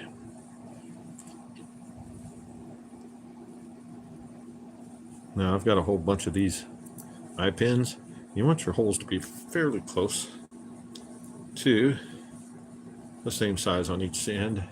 And in order to pull that off,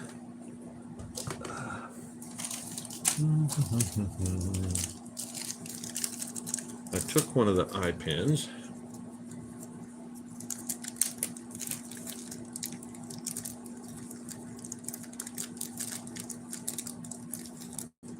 and I took it apart. And I made this little template for myself.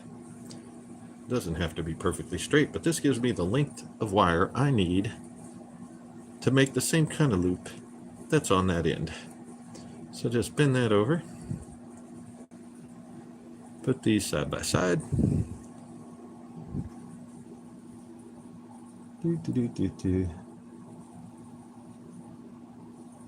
And I need my other cutters for this. Use the right cutters for the right job. And then you just come in here and you cut it the same length as your little template.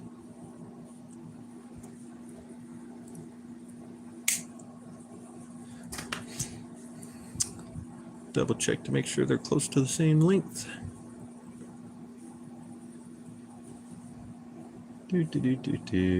Really close to the same length. So now I know that when I make this loop, because what I did was I took one of these pins and I just took the loop and straightened it out. And that gave me that little leg right there. So that tells me, well, thank you, Mickey. I appreciate it, and I'm glad I could help. So that gives me a pretty good length of what it would take to make a loop that's about the same size as the other end, so that they look fairly decently the same. And I know that they're somewhere around there is where it's going to get me. Oops, a little bit bigger. And these are pretty decent. Straighten back out again, not that difficult. Bend her down again. Need a little bit bigger bite. Something like that, maybe. There we go. And now the loops on each end are pretty much the same size. They don't have to be perfect, but close enough that, and I made them loose enough that they're going to be fiddly too. So that's pretty cool. Actually, what I should do is make it a little bit bigger loop. There we go. It's a little bit bigger, and see, you can tell it's a little bit bigger. So that's no good. Spin you back over here where you belong. Bend it down. And shortened up just a bit. This is a lot more trouble than it should be, but oh well. I'm going to trim a little bit more off of here, just to be on the safe side. Make my loop a little smaller. Like about there. There we go. That's more like it. Now they're pretty close to the same size. Need to make sure that they're both on the same direction so that they're, when they're laying flat like that, they're flat. All right, so then what I want to do is take two. So let's do blue and pink. That'll be my pattern. We'll do a blue and a pink. Stick them on there. Let's see. Yeah, we'll do a pink and a blue. There's no pink on here, but hey, pink goes in just fine with the theme of our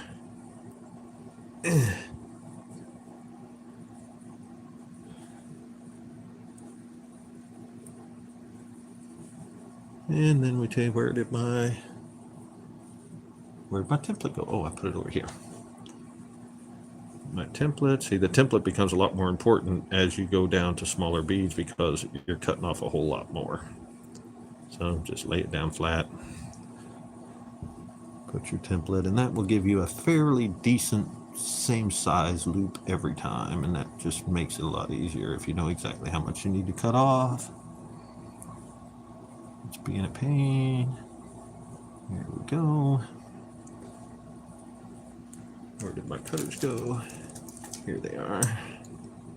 Really hard to, usually I get it up close to my face so that I'm a lot closer to cutting it right.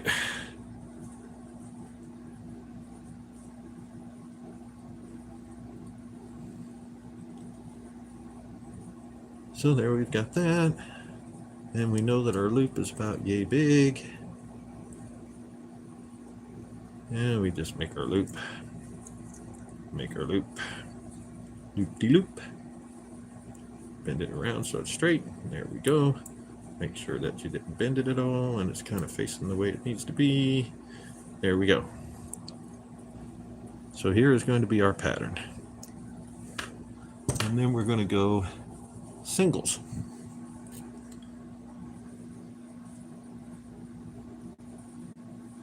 Oh, Ms. Deb, you mean making this little template? Yeah, I was sitting here, I'm like, I need the circles to be the same. How in the world am I supposed to do that? Well, I'm enough of a mechanic that I figured it out. And I figured out the easiest way to do it was just have that piece always there. And then we go one bead. One beads are a lot harder to bend the thing over on.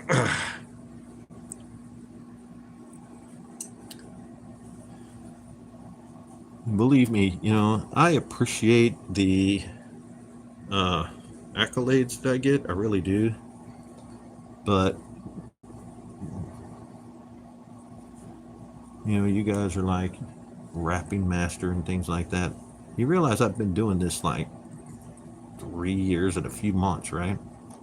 I am like nowhere near as accomplished as even some of you are as far as amount of time that I've been doing this. Safety glasses aren't my friend. Keeping a hold of the wire is my friend. That's what I do. I have glasses on. The last thing I need is to be sitting here with safety glasses on as well. See, you just grab a hold of it. It doesn't go anywhere. And besides, when I'm cutting this off, I've got my ring light, I've got my phone, I've got my glasses, all before it hits my eye. But I just taught myself, always grab it. Always grab the wire with your other finger, because sometimes when I'm sitting down and I'm feeling good and I'm doing just a marathon of just me in my craft room doing my craft, I'm just boogieing along, making a pendant every 15 minutes or so. I ain't got time to deal with safety glasses.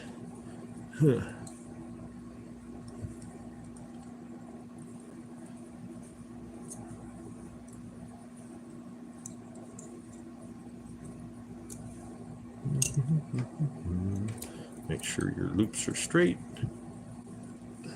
Which that one was not. There we go. Make sure they're closed all the way, which that one is not. So tighten it up a little bit more. And there we go. And here's going to be our pattern. I'm going to have this pendant here, like so. And then I'm going to hook this together with a couple of links of chain. Then I'm going to hook this together, like so. And then I'm going to start putting different colored beads like so. And I'm going to hook all these together with chain and match them up on both sides until I've got a long enough.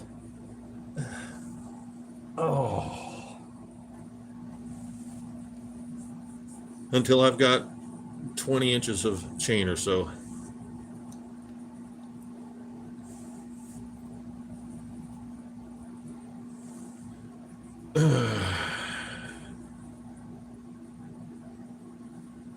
Do you need to start wearing safety glasses because you had eye surgery, because you had a wire shoot you in the face? Or was there some other reason?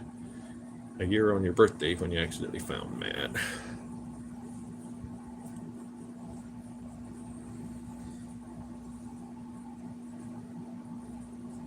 Oh.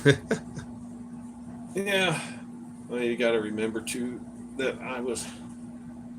From the time I was 8 or 9, I've been helping my dad work on cars. Believe me, I know what getting stuff knocked down into your eyeballs are all about.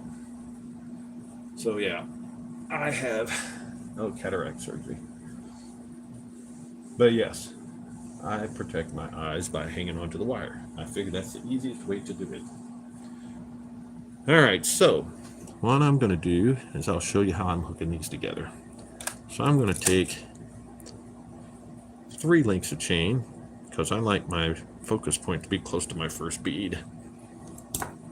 So I'm going to find, let's see, where's my bent nose pliers? So I'm going to find where, let's see, do we want to do 3? Yeah, we'll do 3. I'm going to find where my chain comes apart, because they're basically just like little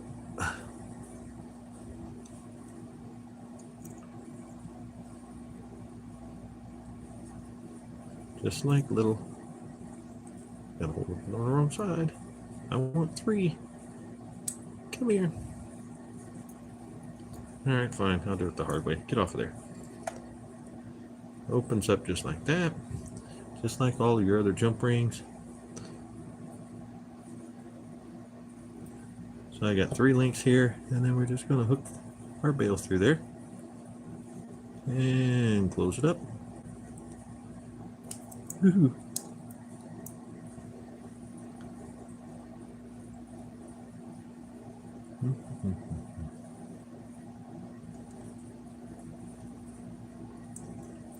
Make sure they're all the way together. Squish them together gently, ever so gently.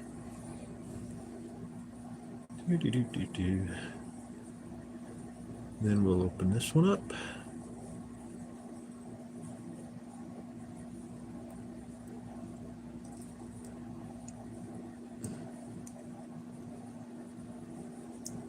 And we'll hook our beads on there. Did I want orange or green? I wanted green.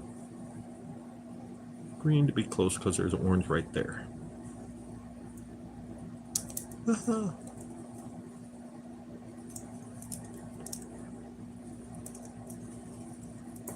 It fell off. See, I'm getting tired and jittery. So I'm just going to demonstrate how I hook these together and what it looks like instead of doing the whole thing.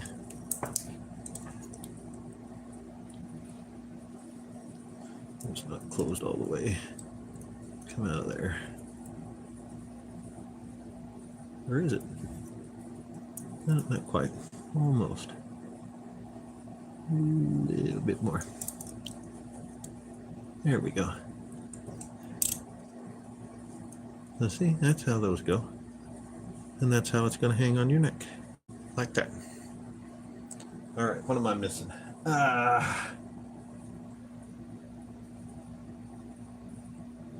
Well, Trish, I thank you. And like I said, I had no idea.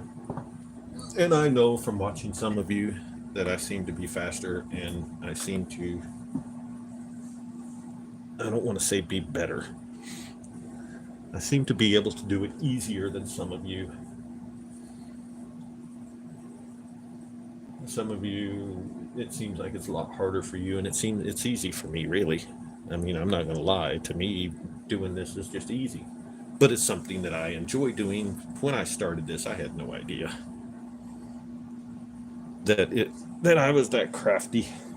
I didn't know if I'd like it, but I liked it. Ouch. What the heck is that?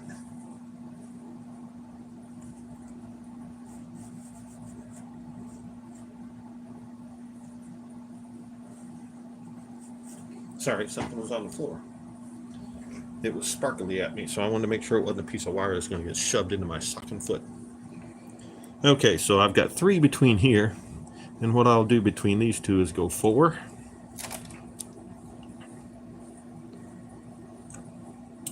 So I want 1, 2, 3, 4 links, and we want to open it as soon as I find which one opens.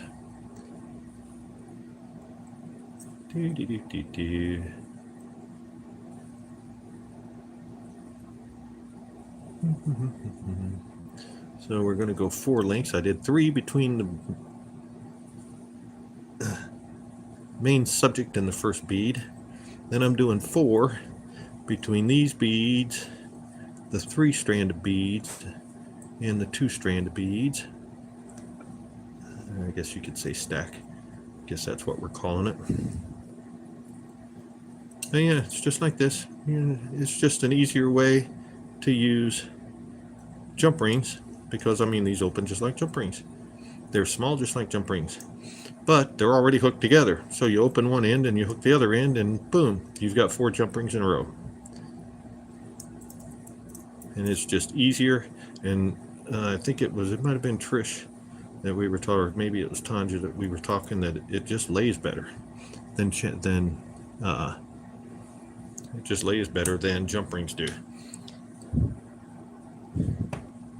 Uh-oh. Did I zap out somewhere?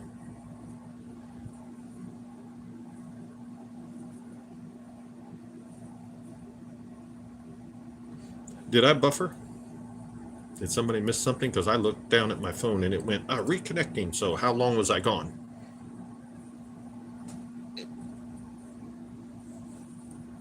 Or am I not back?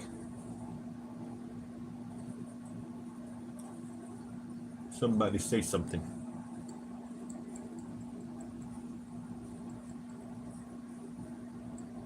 Okay. I'm like, nobody saying anything. Am I kicked off?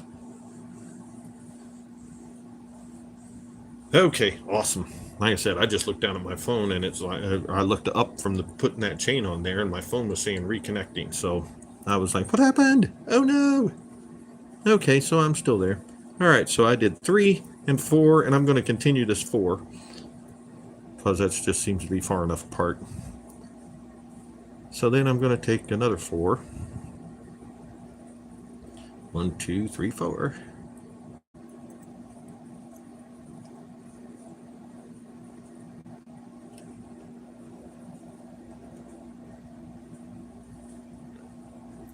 And we're going to pull it apart.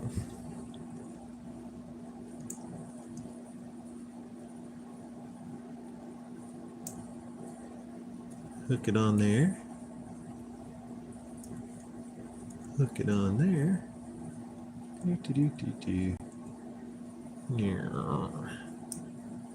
There we go. I forgot to take my chain off. How funny is that? Open it back up again. Take the chain off. And now close it back up again. There we go. That's more like it. Come over here.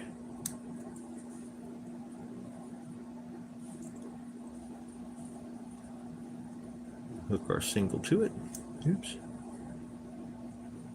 Don't have to hold it just right.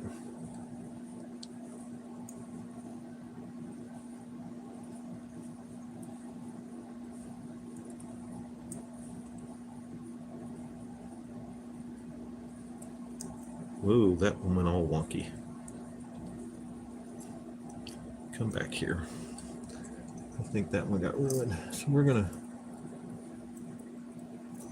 throw that one away and just grab another link off the chain.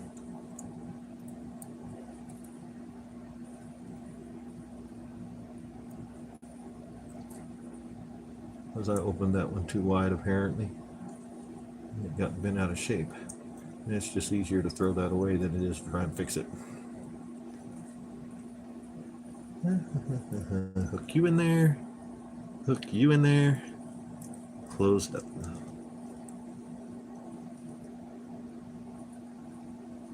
And there we go. And that's exactly how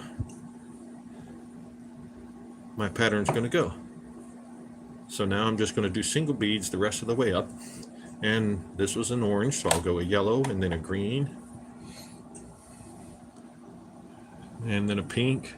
I got more orange than I have anything else, so I have to make sure that I make this side the exact same until I get to the single. Once I get to the single beads, I don't think the chains have to match.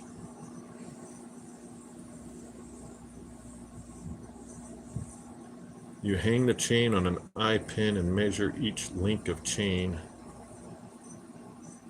What am I missing? Okay.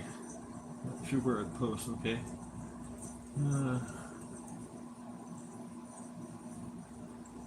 Oh, I get what you're saying. What's the 0.2 seconds? But yeah, so for this one, I can show a piece of one of the other ones. When I was wanting to demonstrate something. So basically,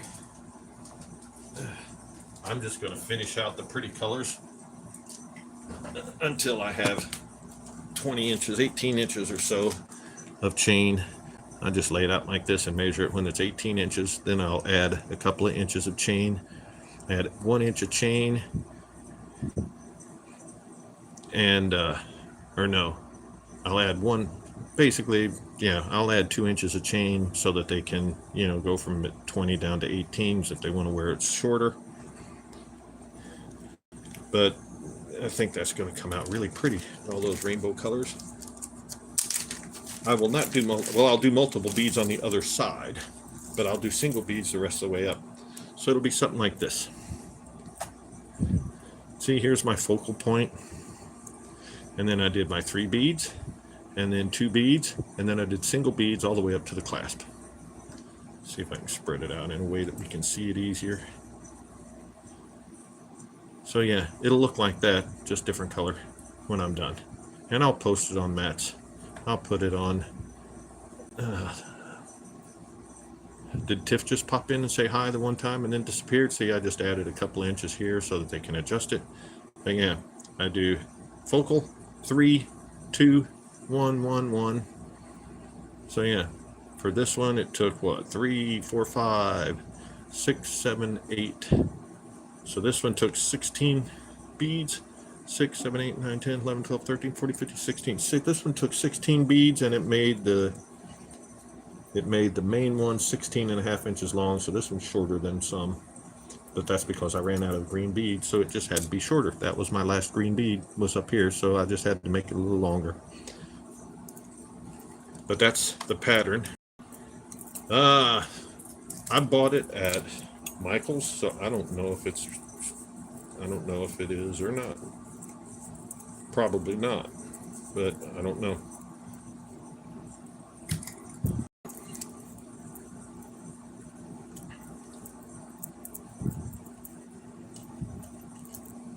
But anyway, that's kind of the beads that and this one, see, this one I just used the straight pins through there too.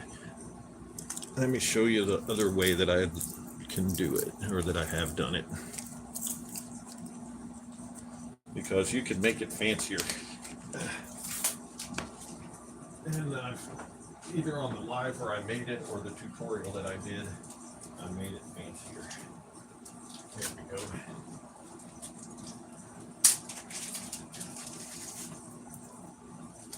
I sold 2 of these already. This was my 3rd one. So I was getting kind of tired of doing them. So that's why I went to the eye pins instead, because this one made them a lot more fancy. I had these opalite arrowheads, and see, what I did here was I actually wire wrapped the beads, and I did it the same thing on the 2s, and then I went to and I actually used wire on this one to do all of the beads to make it all a little fancy. Oh, okay. Some people were saying that I didn't buffer at all. That's why I misunderstood you. But yeah, so you can make it fancier, and I did with these, but man, let me tell you something, that's a lot of work. I would much rather, because I've got $50 on this one, I think. Yeah, I've got $50 on this one. I sold one for 40. I sold another for 45, and both of them were sold before I was finished with them. I'm like, well, then I'm going to put 50 on the next one. But that is really labor intensive. This is a lot faster. And instead of doing 50, I'll take it down to 30, and it just took me a lot faster. So, this one to do because this is one of Matt's bead containers. So I paid $20 for the stone and all the beads. So, if I put $40 on there, $35 on there, I'm still going to get a good profit out of it. Like I said on the show, as soon as he dumped those beads in on top of this thing, I'm like, well, there's a a necklace just waiting to happen.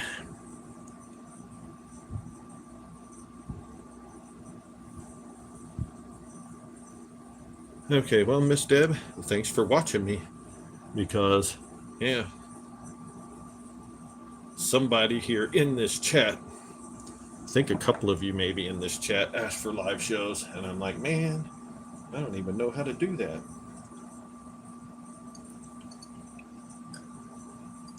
And after I figure out how to do that, I'm going to have like 2 people watching me do this stuff. So I don't know exactly how many we got on here. I got 17 likes, so I'm assuming at some point Hi, Vicky. How are you? Yeah, I'm at the end. I've been on for 2 hours and 10 minutes and I'm pooped. Still not operating at 100%.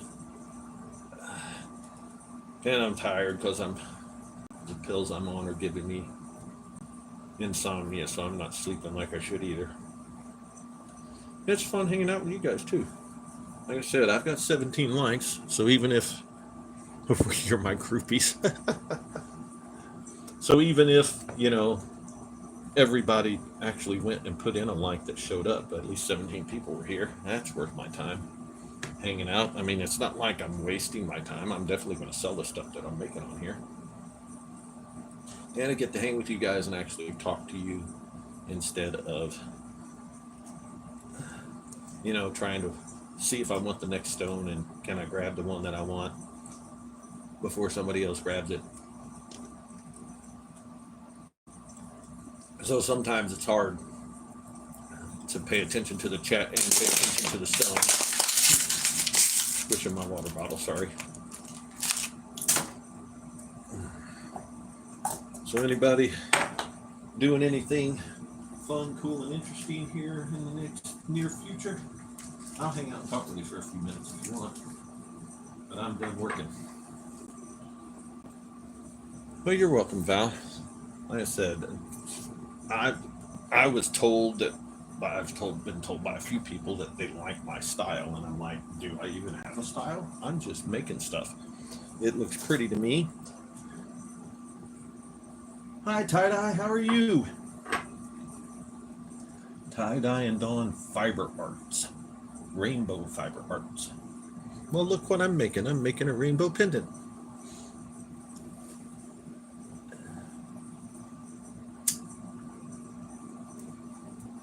But I've been told that I have my own style.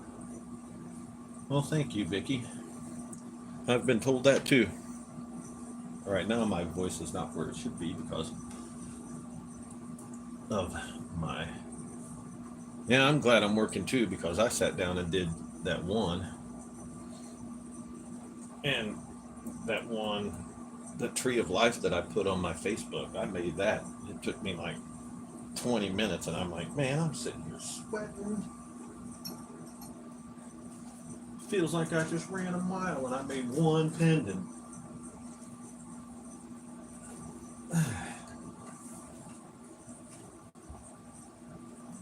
So yeah, I was not that good a couple days ago.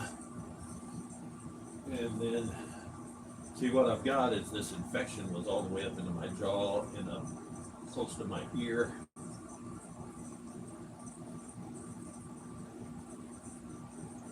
Okay, Miss Ned, that would be great.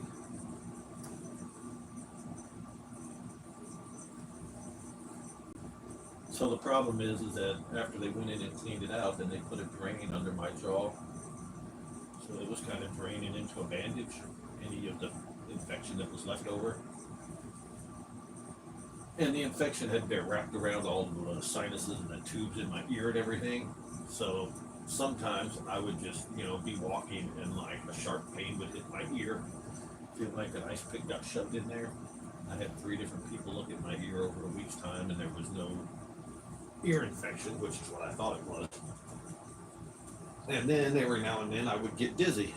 And I'm like, man, what is going on? And then I realized that as this stuff was draining out, it was changing the pressure around my inner ear and my eustachian tubes or whatever. It was kind of like I was going up a hill and down a hill, up a hill and down a hill, but my ears weren't popping. So it was messing with my equilibrium, which was another reason I had to take a week off, this week off as well, because I can't drive if I can't sleep. I can't drive if I get dizzy. And I can't drive if I can't eat. Well, the eating part is taken care of. Intriguing fine wire work. Well, thank you, tie-dye. Oh, I've been making rings for a long time. I just hadn't done any tutorial on it. I did some rings on a live a while back, but yeah, I just got to the tutorial. I have a list of tutorials up on my whiteboard. Want to see? There's my whiteboard.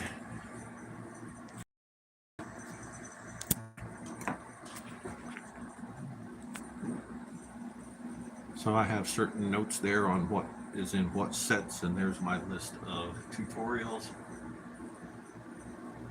and the ones that I've done and the ones that I want to do. I don't know if you guys have seen my craft room. Ignore my desk, because my desk is always a mess. Move that out of the way.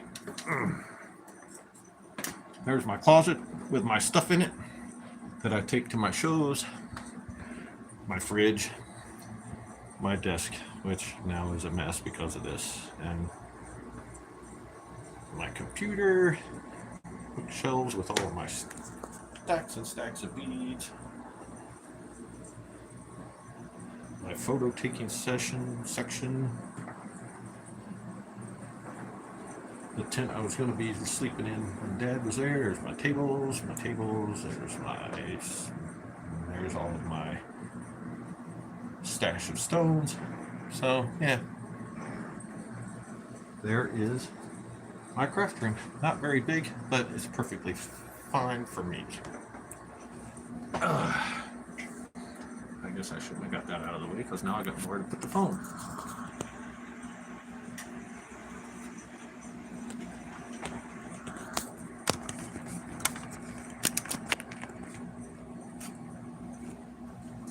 Uh-oh. There we go.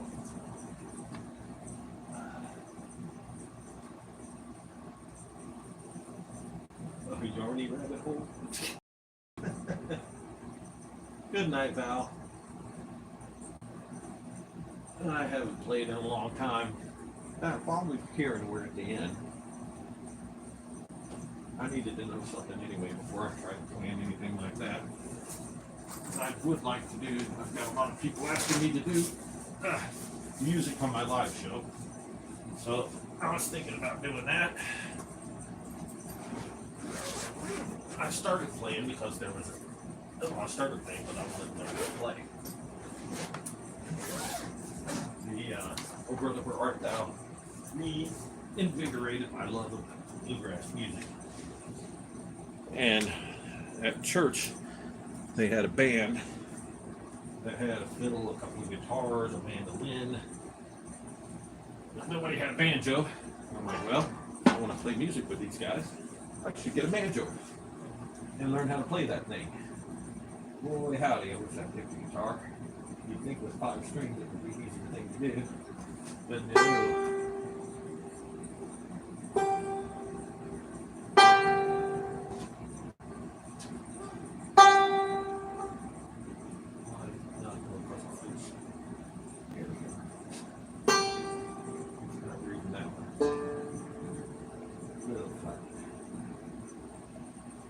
Let me tune this thing real quick.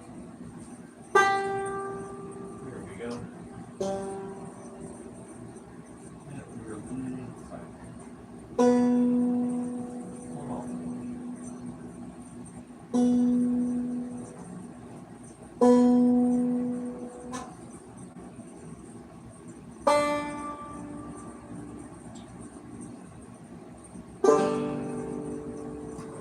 All right.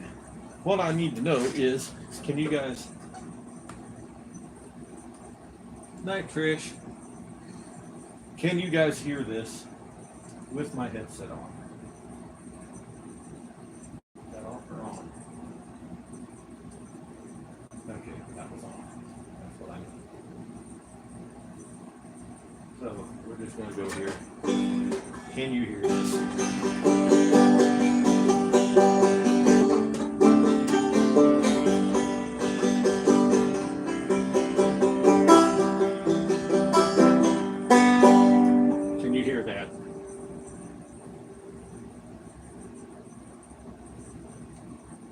You're saying goodnight and yeehaw and everything. Can you hear the banjo over my headset? Okay, because that was another thing I was worried about, is you wouldn't be able to hear my banjo over the headset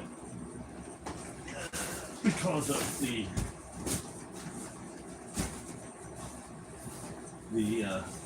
noise canceling part of the microphone, because it's just so much easier.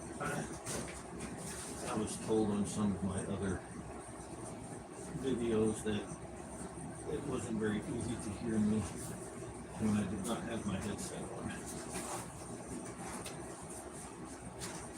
So I will try and play you a song. Well, I can play the song, that's not a problem. I don't know about the singing part. That's the hard part. Let's see, what do we want to do? Let's do an old rock and roll song. How about that? Find the book here. Get the book out. Find a place to put it.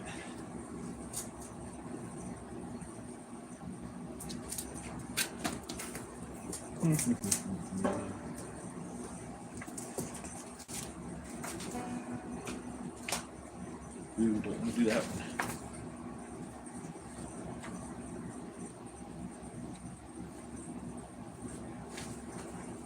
All right, let's try this one.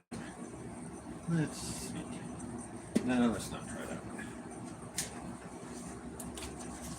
Looking for one that's not complicated for my first one. But for my first one, let's see. Let's lay that right here. Nope, that's not a good place.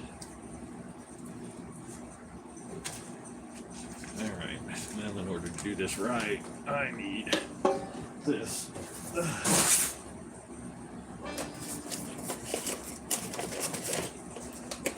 Setting things up. Come back where? I haven't gone anywhere.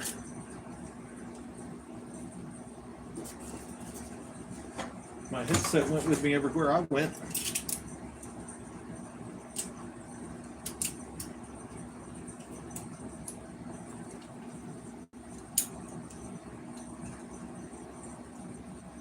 Can you understand me now?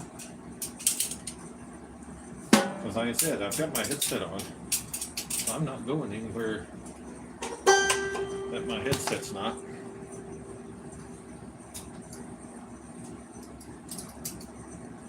So I'm not sure what you mean by come back. Really? Maybe my headset's moving. Because I mean, I've got my headset on. It shouldn't matter how far away from the phone I go. Maybe it's just how loud I'm talking. All right, we're going to play one quick song and then we're going to close out. See how you guys like it. Let's see.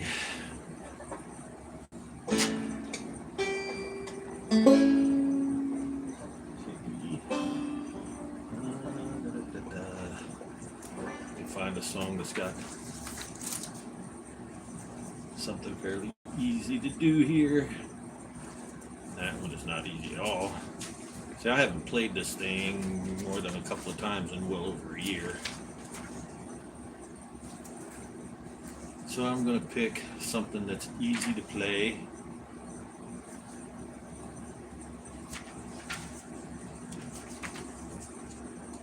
So it doesn't tax me too much.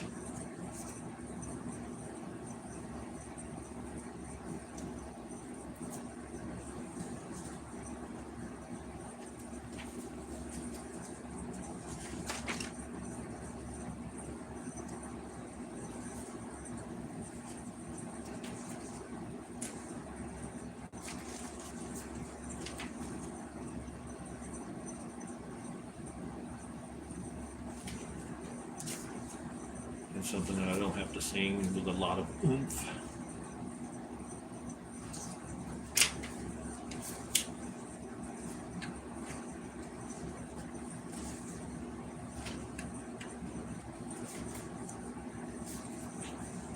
I'm just flipping through my pages. It's like riding a bike. No, I'm not so sure it is.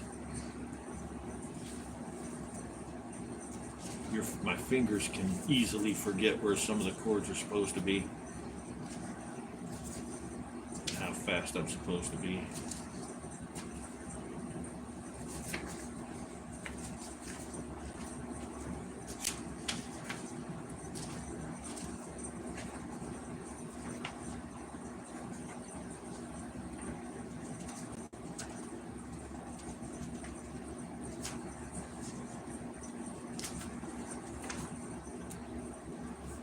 You'll find that I've forgotten where some of the chords are even. I I keep seeing G7 and I can't in my mind figure out where G7 is. Here, let's do this one. Let's do this one. I need my capo. Where's my capo? Where's my capo? There it is. I think I need it. Hang on, let's find out. We got it at capo 2.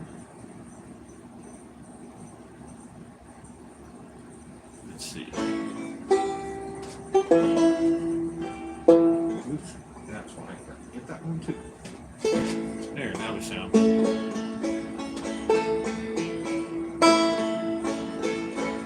Okay. I don't think I need the capo. It doesn't sound quite right.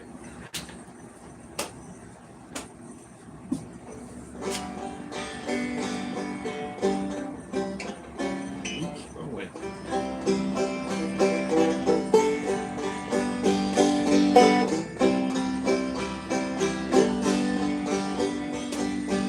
Both lie silently still in the dead of the night. Oh, we both fly close together. We feel miles apart inside. Was it something I said or something I did? Did my words not come out right? Though I tried not to hurt you, though I tried. I guess that's why they say every road. I'm singing it too fast. All right. I'm playing it too fast. That's making me sing it too fast. Both lie silently still in the dead of the night. Though we both lie close together, we feel miles apart inside. Was it something I said or something I did? Did my words not come out right? Though I tried not to hurt you. That's not right. There we go. I tried not to hurt you. Though I tried.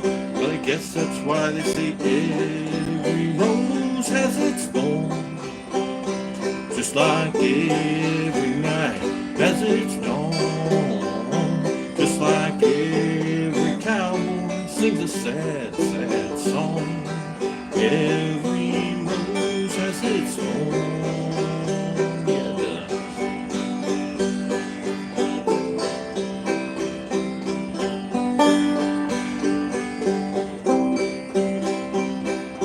Listen to our favorite song playing on the radio.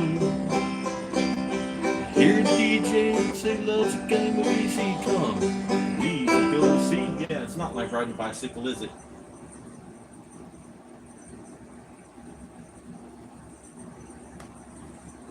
So apparently I've forgotten how to sing that song.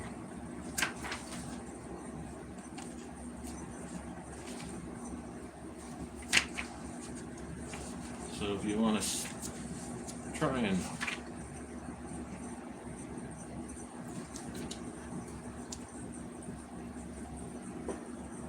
if I banjoed on TikTok, you could duet me. I don't even know what that means.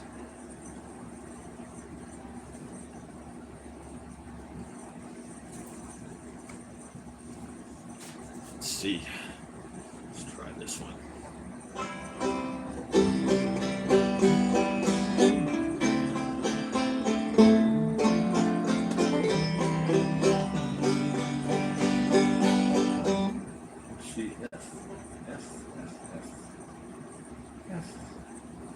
Which one's F? D, F.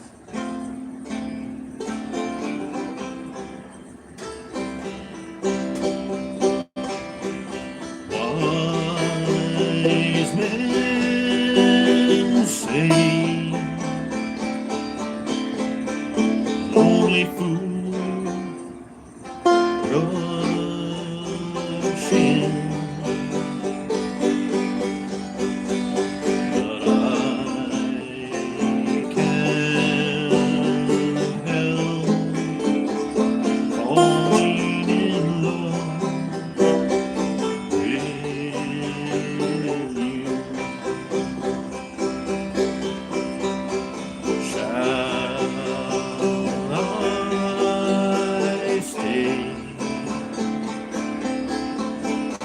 Would it be a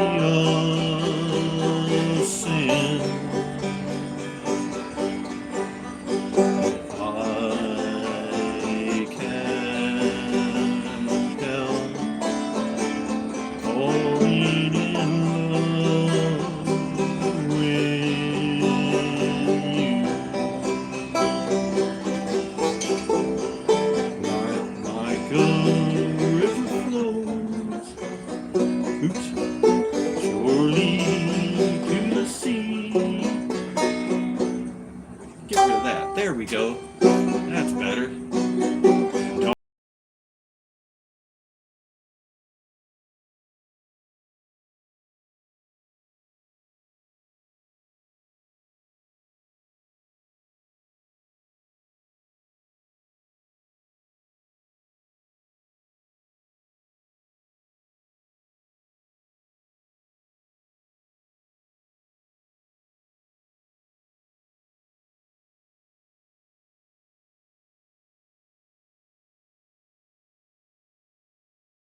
Well, thanks, tie-dye. It's a little like riding a bike. Yeah, I had to put the training wheels back on too. I had to hunt for songs that are easy to play.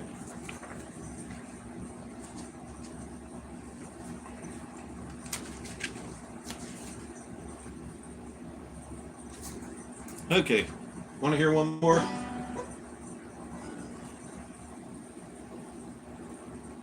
We all know this one.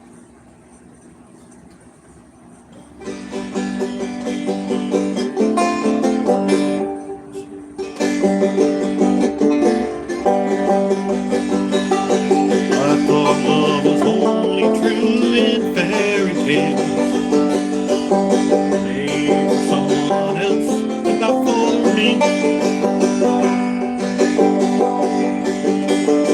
Love was out to get me, that's the way it seemed. Disappointment haunted all my dreams. Then I saw her face, now I'm a believer, not a trace, out of my mind. I'm in love, ooh, I'm a believer, I couldn't leave her if I tried. I thought love was more or less, oops, there, no, there, there. I thought love was more or less a give and take. Seems the more I gave, the less I got. What's the use in trying? All you get is pain. When I needed sunshine, I got rain. And then I saw her face. Now I'm a believer, not a trace, down in my mind. I'm in love, ooh, oh, I'm a believer, I couldn't leave her if I tried.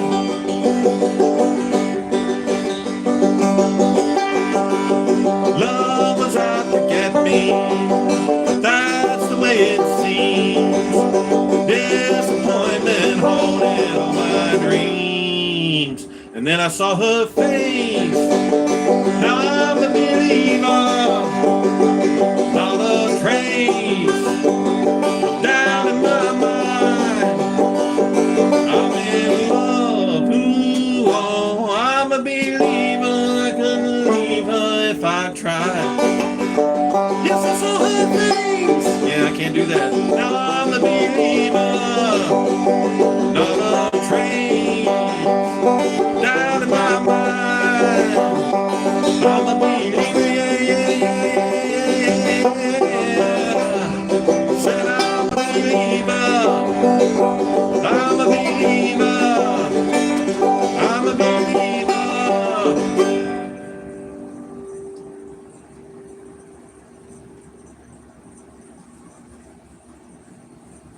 3% sing fast. Okay, I'm done. I'm through playing now.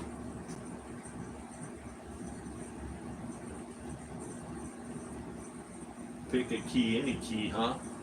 Alright. You realize my voice is dead, right? You knew that before I started, right? And I also forgot how to do a D7. So, the rest of you, you're welcome. The one person that's been yelling at me is to play is one that's criticizing.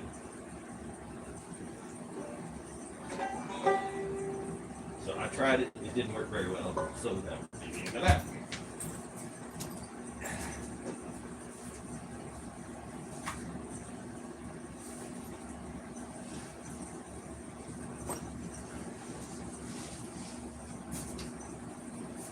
How'd that make your night tie-dye by listening to horrible singing and even more horrible playing? I need to practice for a month before I do that again. Either that or get off the rock and go back to my country.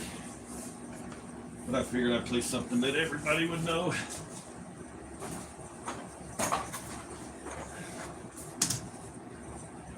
All right, guys, I think I'm going to call it a night. I need to eat. I need to rest my voice.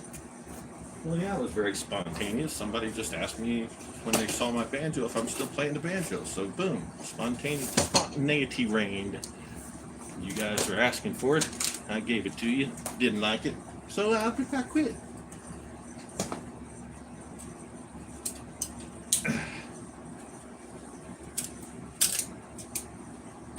Not that big of a deal. Vicky, what? Yeah, well, see, like I said, I wanted to play with the guys in the band, but they were like 10 years older than me, and they sort of, after I figured out how to play, I played with them 2 or 3 times. Well, Enchantress, I don't know. You're the one saying pick a key, any key, so apparently you didn't like it.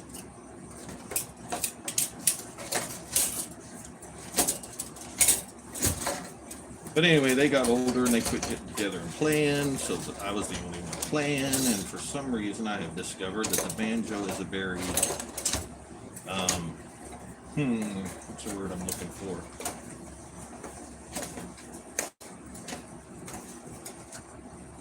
It seems people like to have it like in the background, but it's not something that commands attention, you know. They won't shut up and sit there and listen to me play and sing. They just keep on talking their conversation and using me as background noise. Now, I'm not background noise. If I'm going to play, then somebody needs to be listening. So then I got into this wire wrapping thing, and that bug got a hold of me a bit hard, and I've been using all of my spare time to do this kind of stuff.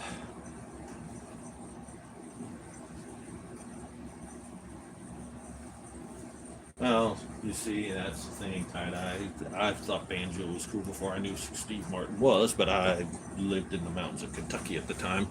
So 3 or 4 people that I knew could play. And I just loved bluegrass because I was in the mountains of Kentucky. But Steve Martin is a completely 100% total expert. Love his music.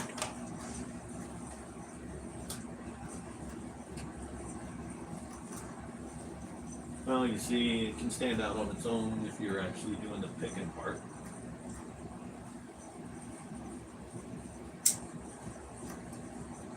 Miss Dad, that is the joke of the century. That was awesome. Dulcimers are cool too. But Miss Dad, that is the most hilarious understatement of the century. I'm assuming you were trying to make a joke and that you know what you just did, right?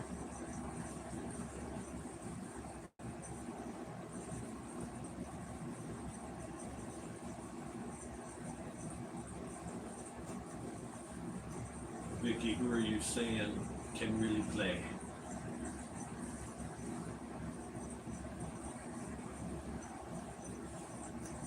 For those of you who don't know bluegrass, you don't know what you said. Okay. You realize, yes, Earl had magic fingers, and Earl is the one that started the type of playing that everybody plays now.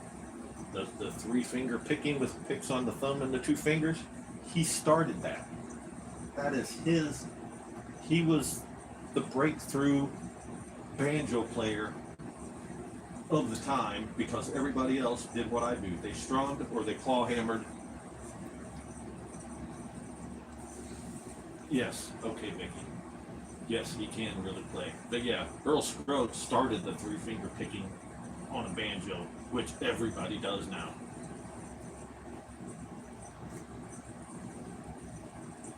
Yes. Yep, Earl Scruggs started that. It's called the Earl Scruggs method. So yeah, you saying that he did a good job on if memory serves is like saying, God did a good job of, making the Grand Canyon. Because he's the man that invented that style of playing, and everybody very quickly followed. And he wasn't doing basic stuff either. I cannot play the stuff that he plays. Even when I was practicing every day, I cannot play the chord changes and the slides and the stuff that he does. I could never do it. I couldn't even play. I definitely can't play the Foggy Mountain Breakdown, and I can't play the Beverly Hillbillies tune either, just because of his left hand. The things he does with his left hand, I can't do. I might have been able to do them when I was a kid, but I don't have the dexterity to do it. As Enchantress, your phone is dying. I'm about to shut down anyway. I just thought that Dad made a very, very fun little comment there with Earl. But yeah, that's why it was so funny.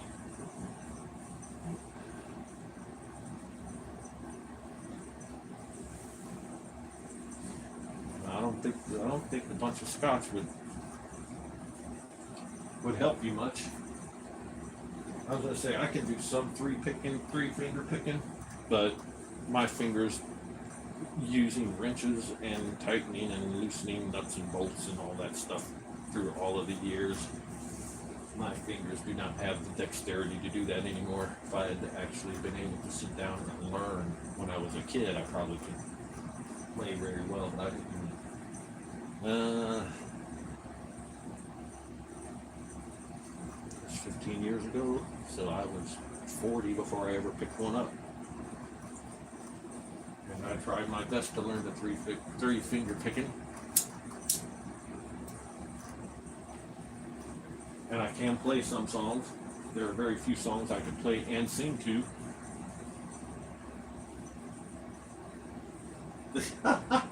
Yeah, I'd say so. It kind of gets rid of any fear if you drink enough. But yeah, once I went down this whole wire wrapping thing, I have a tendency, because I used to take the banjo in my truck every time I was parked waiting to get unloaded. I have a tendency to pick up a hobby and then just kill myself trying to learn everything I can learn about it. It's kind of a one-trick pony at a time. So once I had nobody to play with, social, that's the word I'm looking for. The banjo seems to be a very social type of instrument, the way I play it here, just the strumming part, because, you know, we'll be sitting around the campfire and I'll be playing my banjo and everybody's still talking and they're not paying attention to the music, it's just background noise. So I figure, why bother, I'll just talk.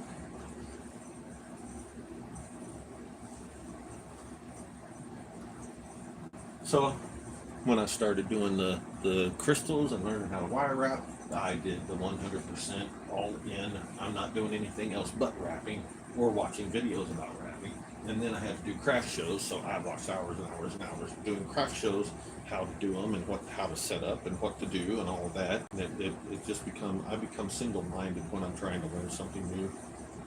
And then if I totally wholeheartedly enjoy it, like this wire wrapping, now I take my duffel bags with me in the truck, and if I get parked somewhere for more than a few hours, then I've got my table that I've unfolded, and I'll sit in my bunk and make jewelry while I'm sitting in the truck stop.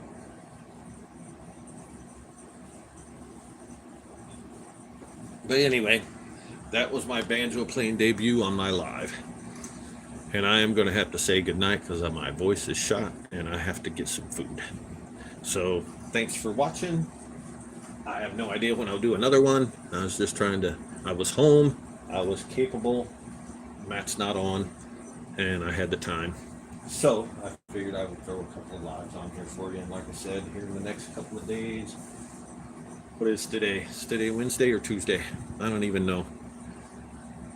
I've been out of my truck so long, I have no idea what day it is. So, the next couple of days anyway, I'll probably make 2 or 3 more tutorials. It's Tuesday, okay. So yeah, Wednesday, Thursday, Friday, I don't have anything to do until Sunday. So yeah, I'll probably get 2 or 3 more tutorials done and put out in the next few days. So keep an eye out for those. And let's see, if it's Tuesday, it's what, 9 days? So Matt could come on back on anything sometime between now and Friday. But who knows with Matt? I haven't heard anything, so I don't know if that's actually set to the 12 days. I think 12 days will make it Thursday or Friday. So I'll see you all then. Good night. Have a good day.